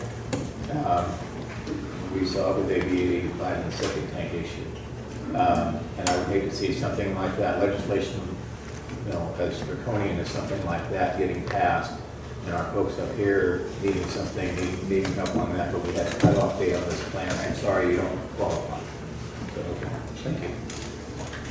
I have a question about public outreach to know that, to let the public know that projects and proposals are going to be accepted. What is the plan for that? Does that, the 2-month period, give us enough time to launch it and to let everyone know that the projects are available?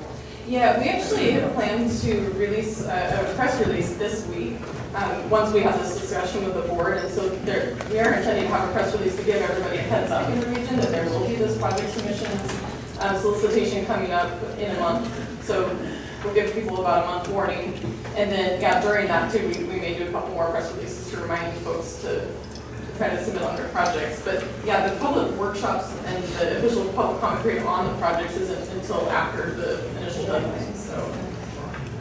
And is there any value of having meetings for potential applicants to understand what we're looking for? Yeah, I know we do that in the city of Chico, but I don't know this regional area. We've talked about that, and I don't know that we've made any official decisions, but we're thinking maybe sometime in July. We may even use a TAC meeting to discuss projects. Well, there's public outreach meetings planned for September, but during the submission time frame, we're thinking that we could use July, the July TAC meeting perhaps to discuss projects. One of the other things we're trying to do, and we're trying to make this middle process and the form, we're trying to make it as intuitive as possible. It's very similar to generally a grant application. The main components that include their organizational information, general proposal, funding permits, partnerships, strategies, benefits. It pretty well fits with what we submit for a grant application to the funding agency anyway. So hopefully those who are interested in submitting can just look at what we're asking them. And it's going to be pretty straightforward. If they're already in a position where they have an intent to submit a grant proposal, most of what they're going to use the grant proposal would transfer right to this submittal.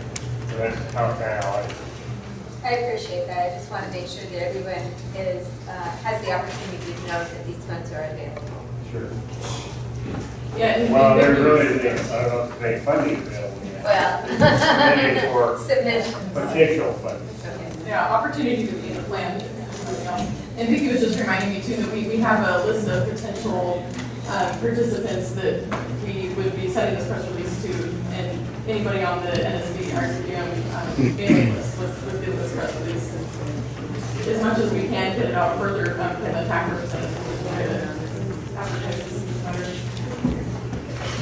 So I can just go through my last couple slides unless there's more questions on the submittal process. Very good. Okay. And you've seen these at your May 7th board meeting, and then they were also at the TAC meeting last month. This is just a reminder of the document schedule. So the IWP itself, we plan to have an administrative draft next spring. And there would be a TAC meeting where we would discuss this initial draft and receive public comment in May of next year. And then there would be an official public draft released with an official public comment period and a public hearing.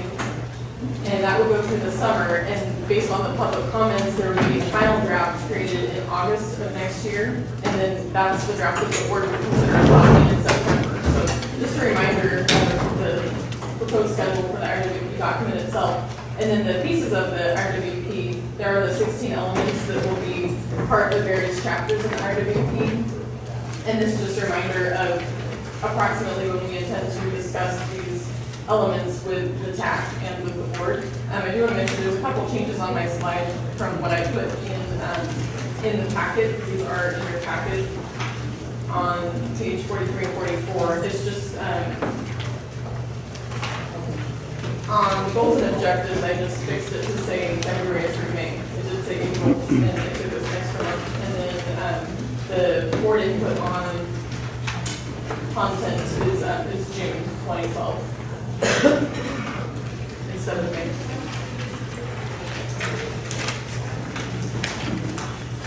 Are there any other questions or comments for the subcommittee or Any questions for document and/or component scheduling?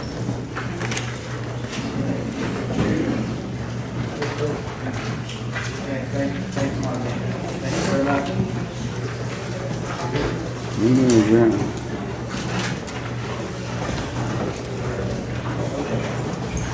Okay, thank you. Yes.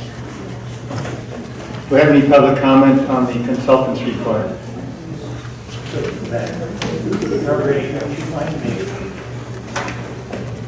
Yes, Mr. Chair, members of the board. We listened to the consultant's report, and the question is, when will this group identify what the regulations that DWR are going to force on you for data management and climate action plan, whichever. What's happening here is you're going to be ready to start putting out a request for proposals.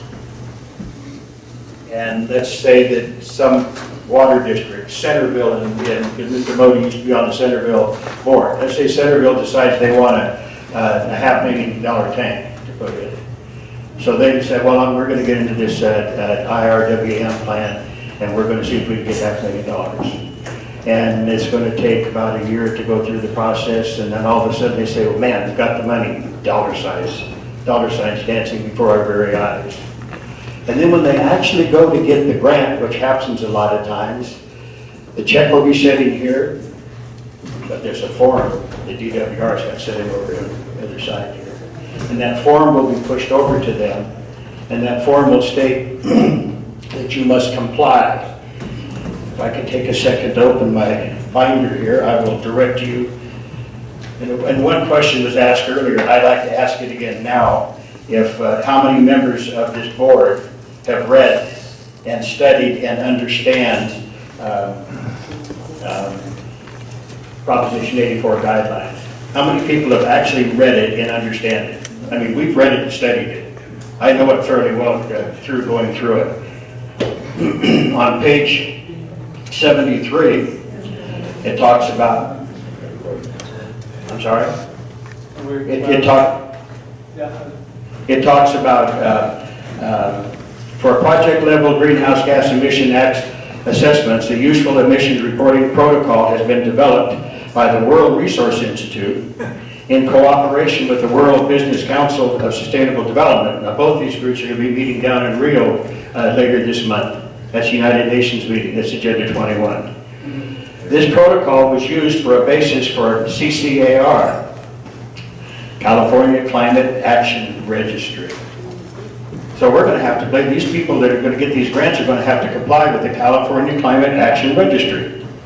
So you read through further here, and you come to two different, back on page 73, two different websites. The agencies that are part of the IRWM effort should consider joining the California Climate Action Registry.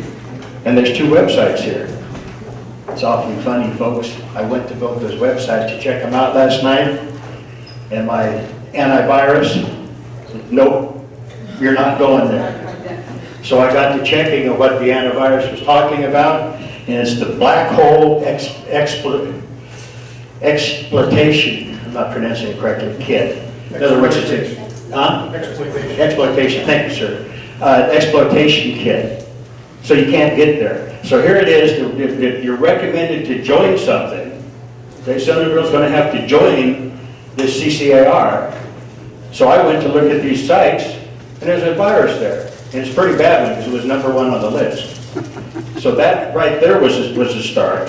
Then ICLEI, the International Council for Local Government Initiatives. I mean, this whole thing here is coming down to where I wish you folks would read Prop 84, read DWR Climate Change Handbook, 243 pages. Started out 233, they've added another 10 pages just recently.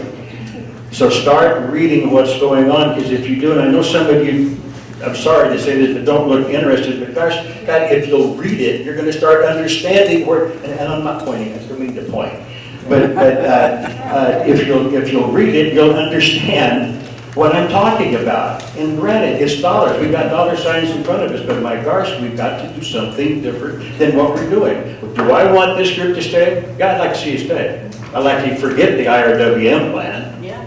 Just completely get out of it, but I'd like to see you stay. I mean, there's several people on the TAC committee, gentleman back in the corner here, at the moment I'm brain dead. But Lester Messina. he talks, he's with the group, they work together with other counties. So this concern goes back to the consultant's report regarding. Because when somebody goes in to actually get the grant, they're going to have a form slid over to them. I've got another page I can read you, but I don't know if you'll allow me to take the time to do it.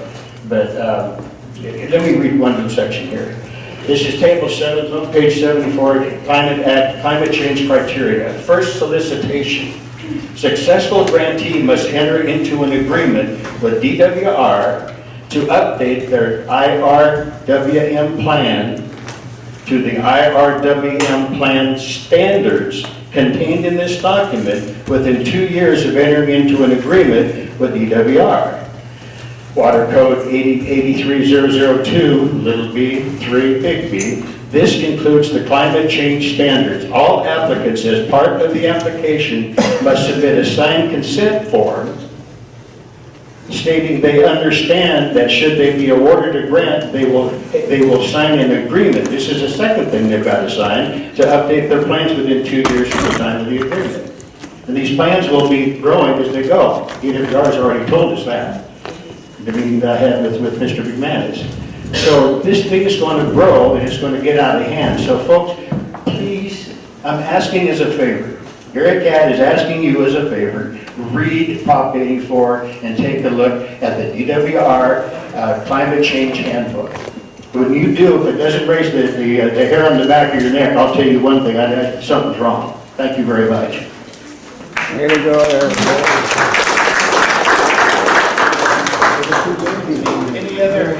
Any other comments on the consultant's report? Any other public comments? Okay, thank you. We'll move on then to DWR update. Yes? I just have a question. When you send the material for people to submit an application for grant money, are you going to be telling them that they have to comply with all the 16 standards before they apply for money? This is not an application for money. Well, a grant submission, I'm sorry, maybe I'm using the wrong terminology, but so your special service district. And you want to, sorry? It's a middle form for project. Okay. Okay. So are they going to be made aware of what all is coming down the pipe that they have to comply with when they do a grant submittal? Who's going to make them aware? Like, are you going to make the 1-2 people aware that they're going to have to do immediate 20% reduction of water?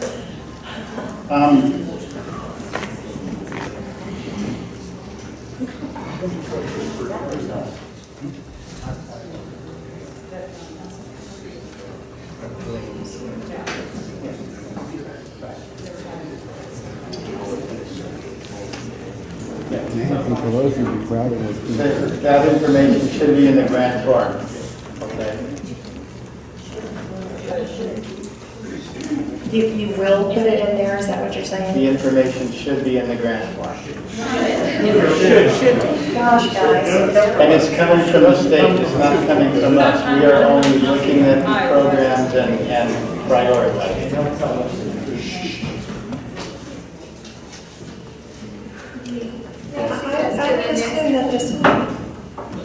Say the next 4 to 5 weeks, you're going to be refining that submittal process. Will you take a look at that when you're doing the refining and how we can incorporate that? I'm going to attempt to clarify it for you, but the grant information and the requirements of the grants will be coming from the state. Yes. Not from us.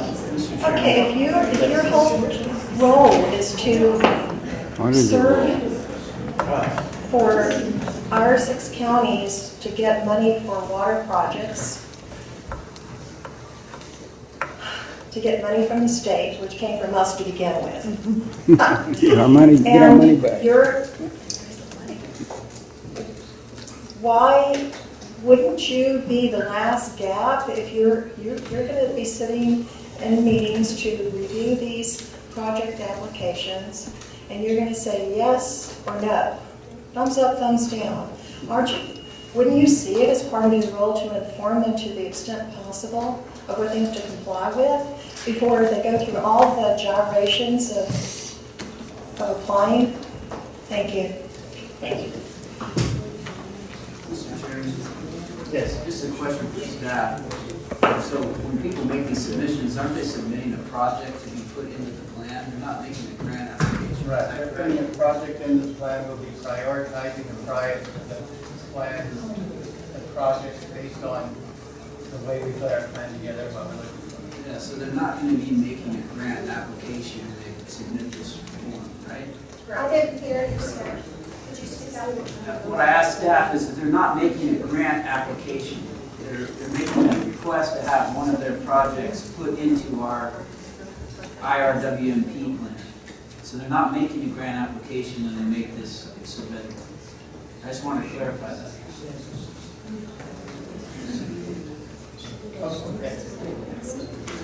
Okay, Mary, we'll go for it. Good morning.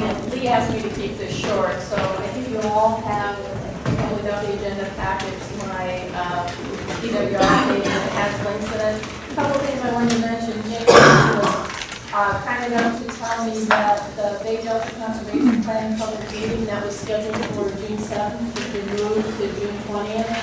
And it's at the same location, but it's in the afternoon. It's at the top of the second page. And my report. So if you go to the Bay Delta Conservation Plan website, it's up at the top. And then I also wanted to remind you that the Local Groundwater Systems Grant Program, the deadline to submit those applications is July 13th. And the reason I mention that is it's a really popular program up here. You can get $250,000 to conduct groundwater studies or carry out groundwater monitoring and management activities. Does anybody have any questions? Thank you.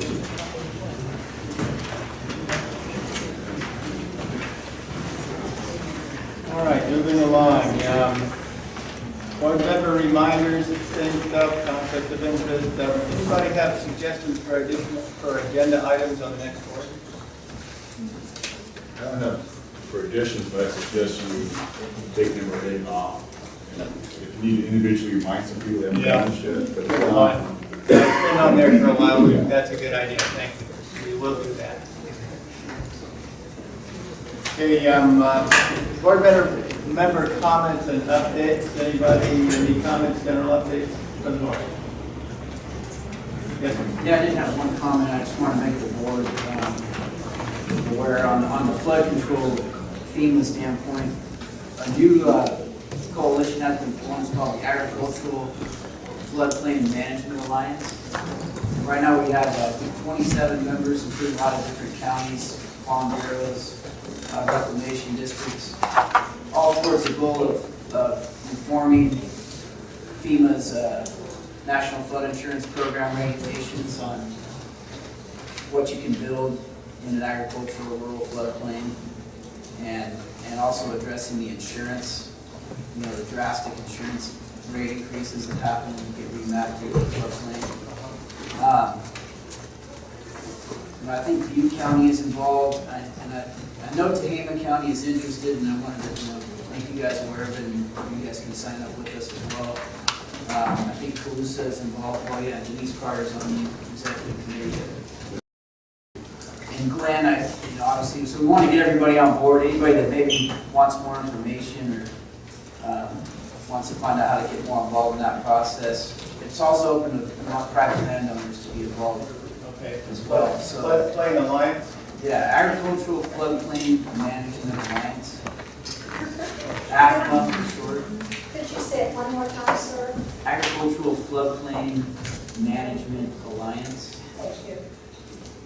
So we're definitely think we can all agree that these regulations are out of control, especially as they've been applied. And so we're looking to do some regulatory reform, and anybody that wants to come on board and help from an advocacy end, money never hurts to do that as well. We welcome your help and support. Do you have a point of contact? How about I just make myself the contact at the moment? That works. James Gallagher. My email address is jgallagher, GALLAGHER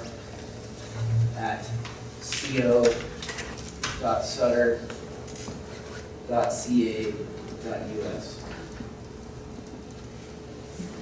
And you can contact me on my cell phone, 530-713-7505. Very good, thank you. Any other board member input? Oh, it's sites presentation. Were we planning to do that, or would we like to bring that up? Yeah, I think there was some, yeah, there was a, well, let me just ask the board. Let me get back to the board. With regard to other activities and interests, there has been a request to come forward and talk to us about sites. Reservoir in progress. We can have that at the next meeting if people are interested as an update. I was like, here, update. Okay. All right. Okay. So Mr. McDaniel, that was just the information on that'd be information only, right? Right. Just so we know what's going on now. Can we submit that as the first project? That would be good. We just 100% funded by DWR. There you go. I like that better. Okay. All right, so we will go ahead and do that. Any other board member comments? Updates? Okay, thank you. Okay. Public comment, not part of the agenda today. Anybody have any other comments regarding non-agendized items?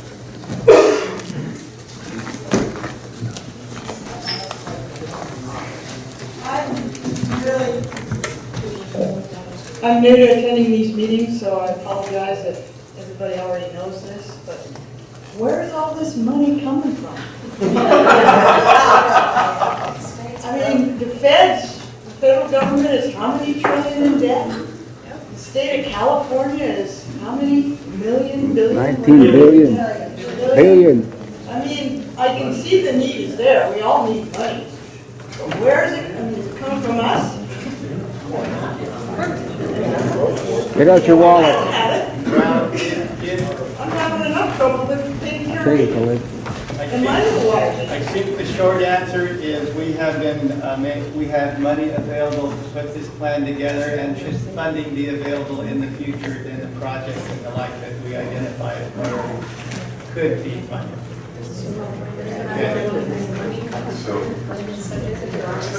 There's no money.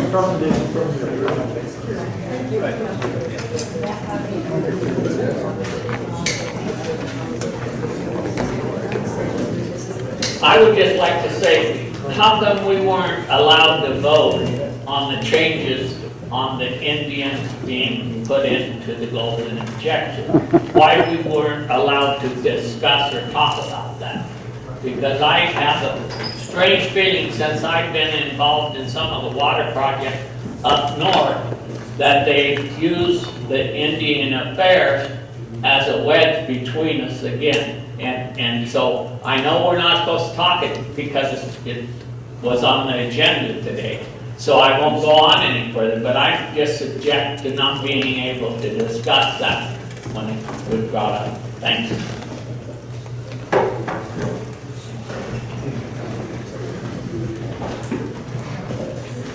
Maybe someone can clear this up for me, but isn't the tribe a sovereign nation? Yeah. So maybe someone here could clear that up for me. I apologize for being ignorant on the subject, on how they are involved in any of this. If they're a sovereign nation, wouldn't that mean that Mexico could be involved in this? Just trying to Understand it. If someone could explain it, please. The IRWM request that tribes be part of it because they are a sovereign nation. The IRWM guidelines identify as the tribe as the people who should be members or who are requested to be members of the IRWM plans. And hence they are here. Okay. Any other public comment? Since that was discussed a little further. How come the Interior Department and the Department of Indian Affairs are not handling it? This is a California issue that was made down in Sacramento to put this in there where it is not supposed to be dealt with by us. You know, and if they're not a citizen of the United States and working through that system, they're supposed to be going through the Indian Affairs, and they're not. And, okay, thank you. That I don't have an answer for. My turn. I have a whole bunch of things to talk about. First off, I like how the Indian tribe walks in here in one meeting and gets all of your attention, and the rest of us have been coming to every single meeting, and we don't get any attention. Wow.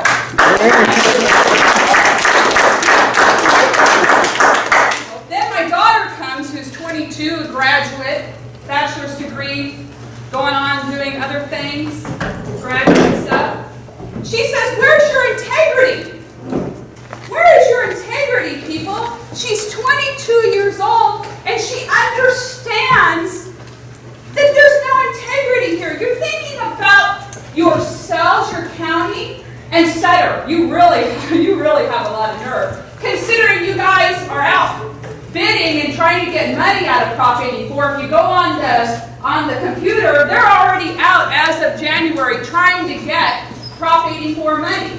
So when you're saying we're pushing it to the other counties, you're already out there trying to get money, $975,000. So, on you. I noticed that when your county council comes, you don't wear your senior water boy hat.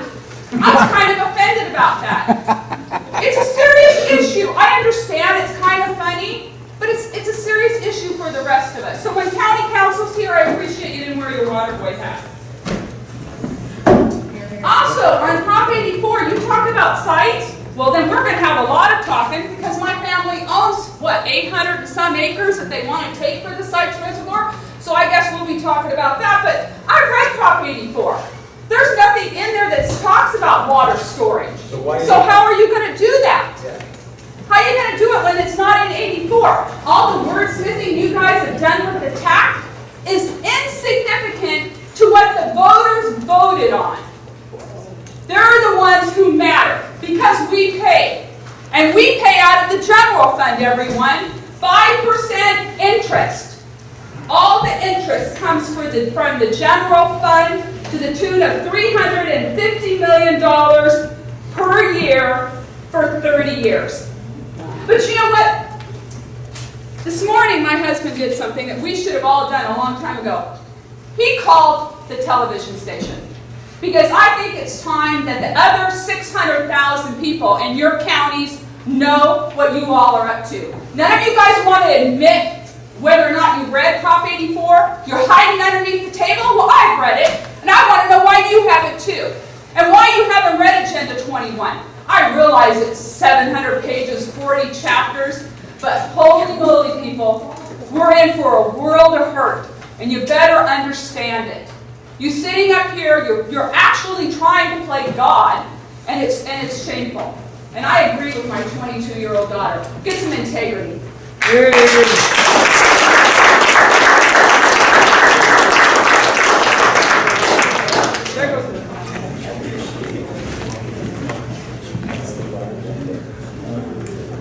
Last time,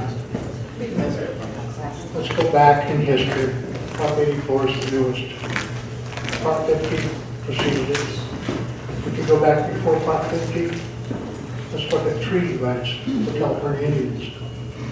Our treaties were taken by the U.S. government and thrown aside. We don't have a treaty. we're not on our water. So they gave us sovereignty to 640 acres in Willows County. Let's back up again. Let's go to the Organic Act, which was part of the Forest Service, that protected water resources across federal land. Since it was signed by the Department of Interior, which includes BIA, it also includes protection of sovereign water rights across our land, riparian rights, and allocated water rights. If you don't protect our rights, downstream users will not have water. We can use every bit of it. We are an agricultural society because we harvest acorns. There you go. Thank you.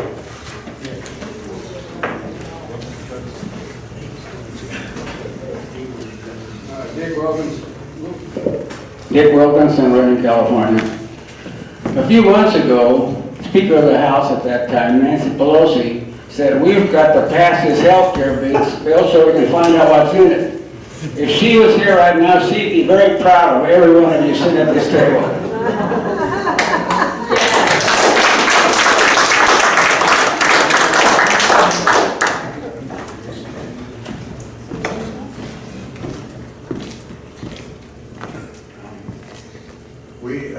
This is much bigger than this. This is, our nation is sick.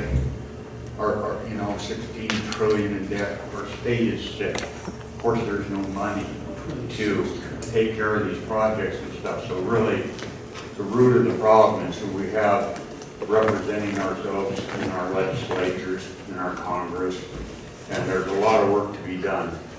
And as far as if you guys go away, as I said earlier, I don't really want you to go away. I kind of like the idea of us Northern Californians getting together and trying to defend ourselves and our sovereignty. But if you should go away, happen to go away, we will not. And as they come at us for our water, we have a little leaky water board out on the foothills there. We'll defend it. And as they come at us for our water, we'll still be here. This is a new day and age, you guys, and climb on board because this nation's going down. The state's going down. You guys know it's going down. Eventually, the dollar in your pocket won't be worth nothing. Nobody can buy nothing, and we'll all be dependent upon the powers that be. And I'm pleading with you to please rethink this whole thing. I'd like it to put a stop as far as chasing after those funds, because the funds have the strings. And if you should do that, we will continue the battle to defend our water rights and defend our sovereignty up here in the North State. Thank you very much.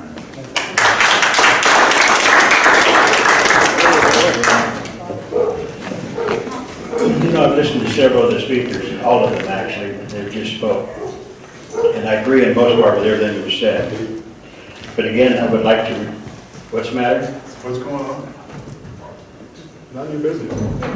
Well, that's why you're being Not being rude. Sir, we couldn't hear, I'm sorry. Well, I'm talking rather loud, I can hear it. But anyway, moving forward, get back on my train of thought. The climate change portion of the 16 standards and the data management, I've already brought up to you folks, CCAR, California Climate Action Registry. The state of California, DWR, are using a world group to make the foundation of what's in the CCAR. They tell you to go look at two websites, as I said before, and there's a virus there. Now the thing that comes down, where is the word sovereignty?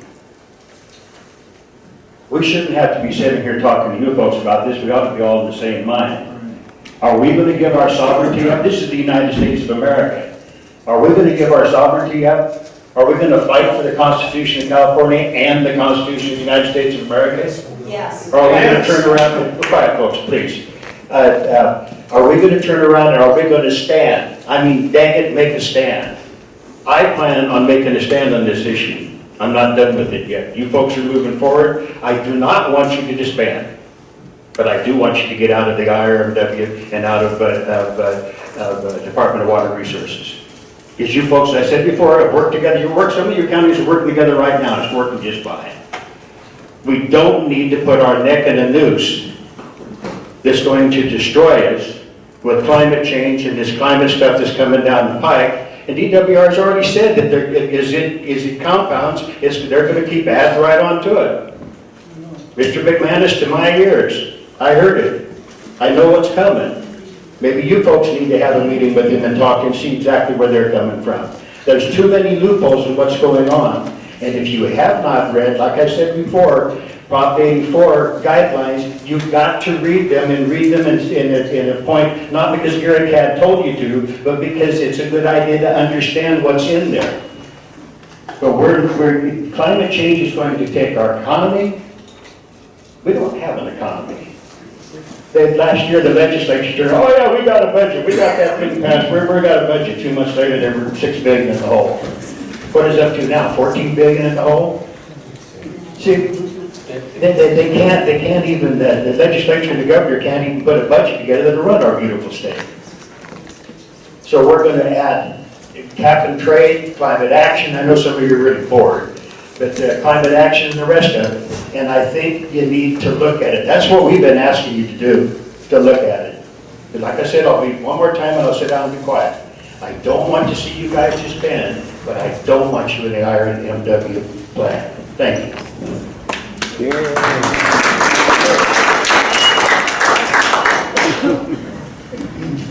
I'm kind of taking a little bit of exception, so because I said what should go away, I want you to return to your respective jobs and try to do all the things that are reflected, the nobility in these goals and objectives in your current roles. But I'm with Mr. Cadd and not as an IRWM board. And I think there's a big there's a fallacy in thinking that you can create a regional water governance here and fight other regional entities. No, and hear this, the people are going to fight every single regional thing that comes along with every breath that we have.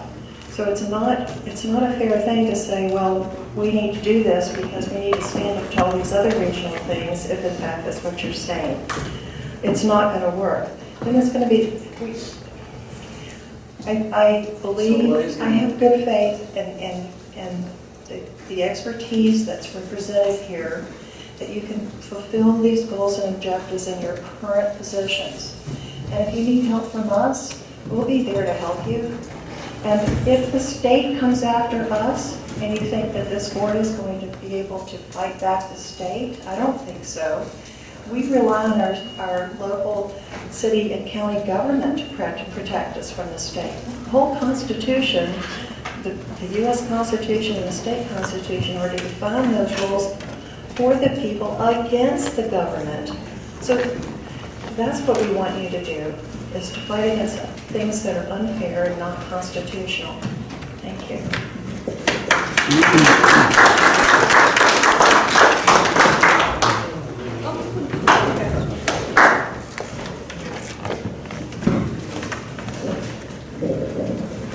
Hi, I just have one thing to say. I'm not an expert on any of the water bills, and I probably don't know nearly what I should know.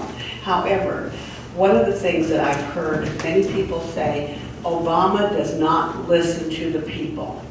I'm very disappointed in you guys. You're supposed to be representing us, and yet you are not paying attention to what the people want. The majority of the people here today said, please don't vote on this. And what did you do? You took a vote and you all passed it. I mean, to me, that is just sacrilegious.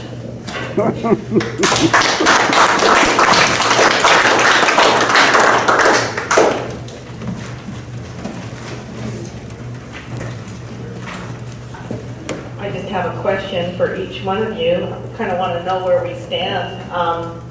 How many of you really buy into the notion that there's man-made global warming?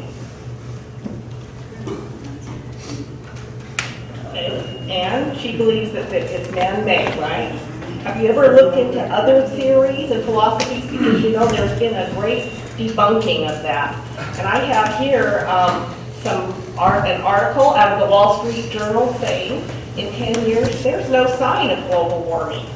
And also here by a physicist, William Happer, he denies there's anything. Global warming is not happening.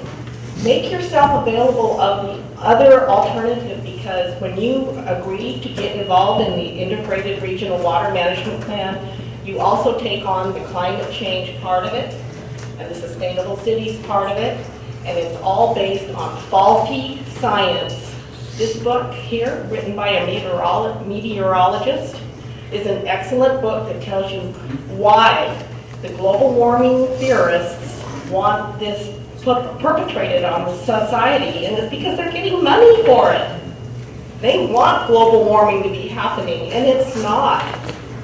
Please, don't buy into this. Do your own study, and I've got a handout here. This will get you started. Thank you.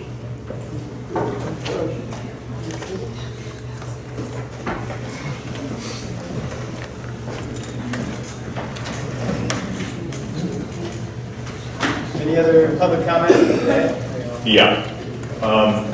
Just some information that we have from Assemblyman Jones from San Diego and Jim Nielsen, our Assemblyman, and that is that they're not sure how much in debt we are in California. But their estimate, which they stated in front of around 300 people about 7 months ago, is around anywhere between 80 billion and 200 billion.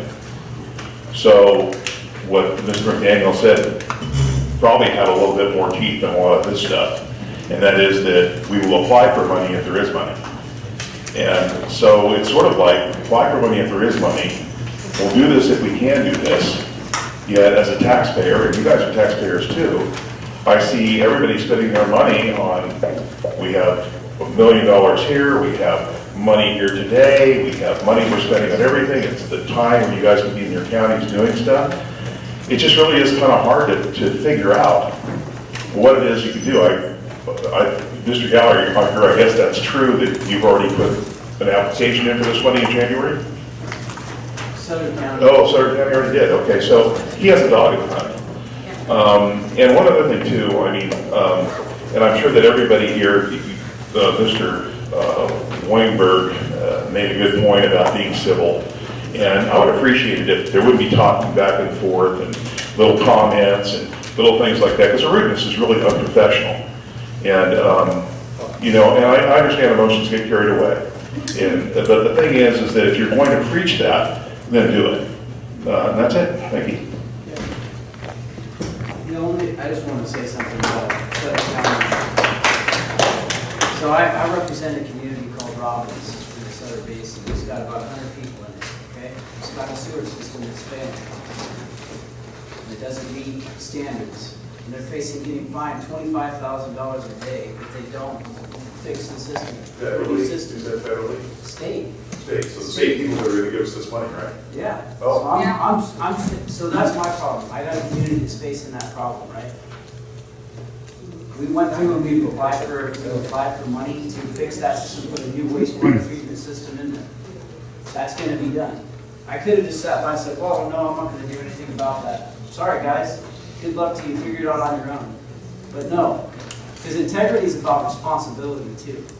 You don't just ignore the problem and say, oh, well, somebody will figure it out.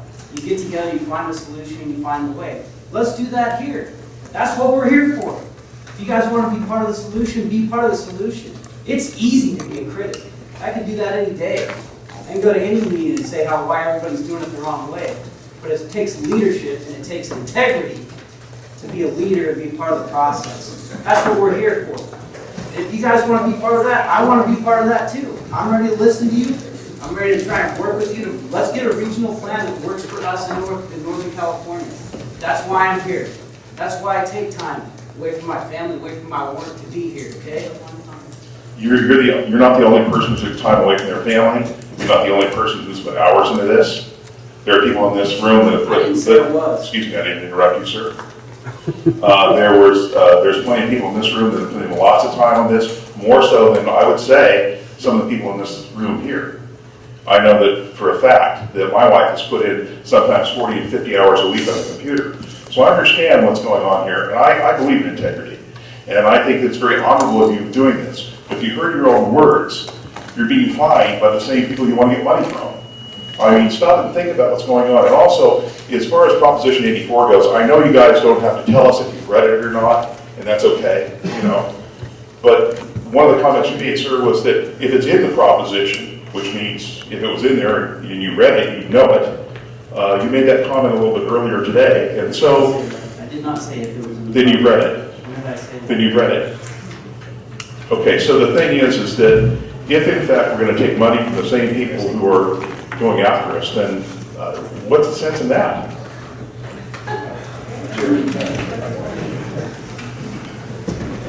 I can't change the state law to find Okay, I can't change that. I'm sorry, public comment one time only, because it's becoming more of a debate, and it is only supposed to be. Lee, thank you, and I'm happy to sit down. It's just that I think if we can, we should be allowed to comment on things that are brought up that should be discussed.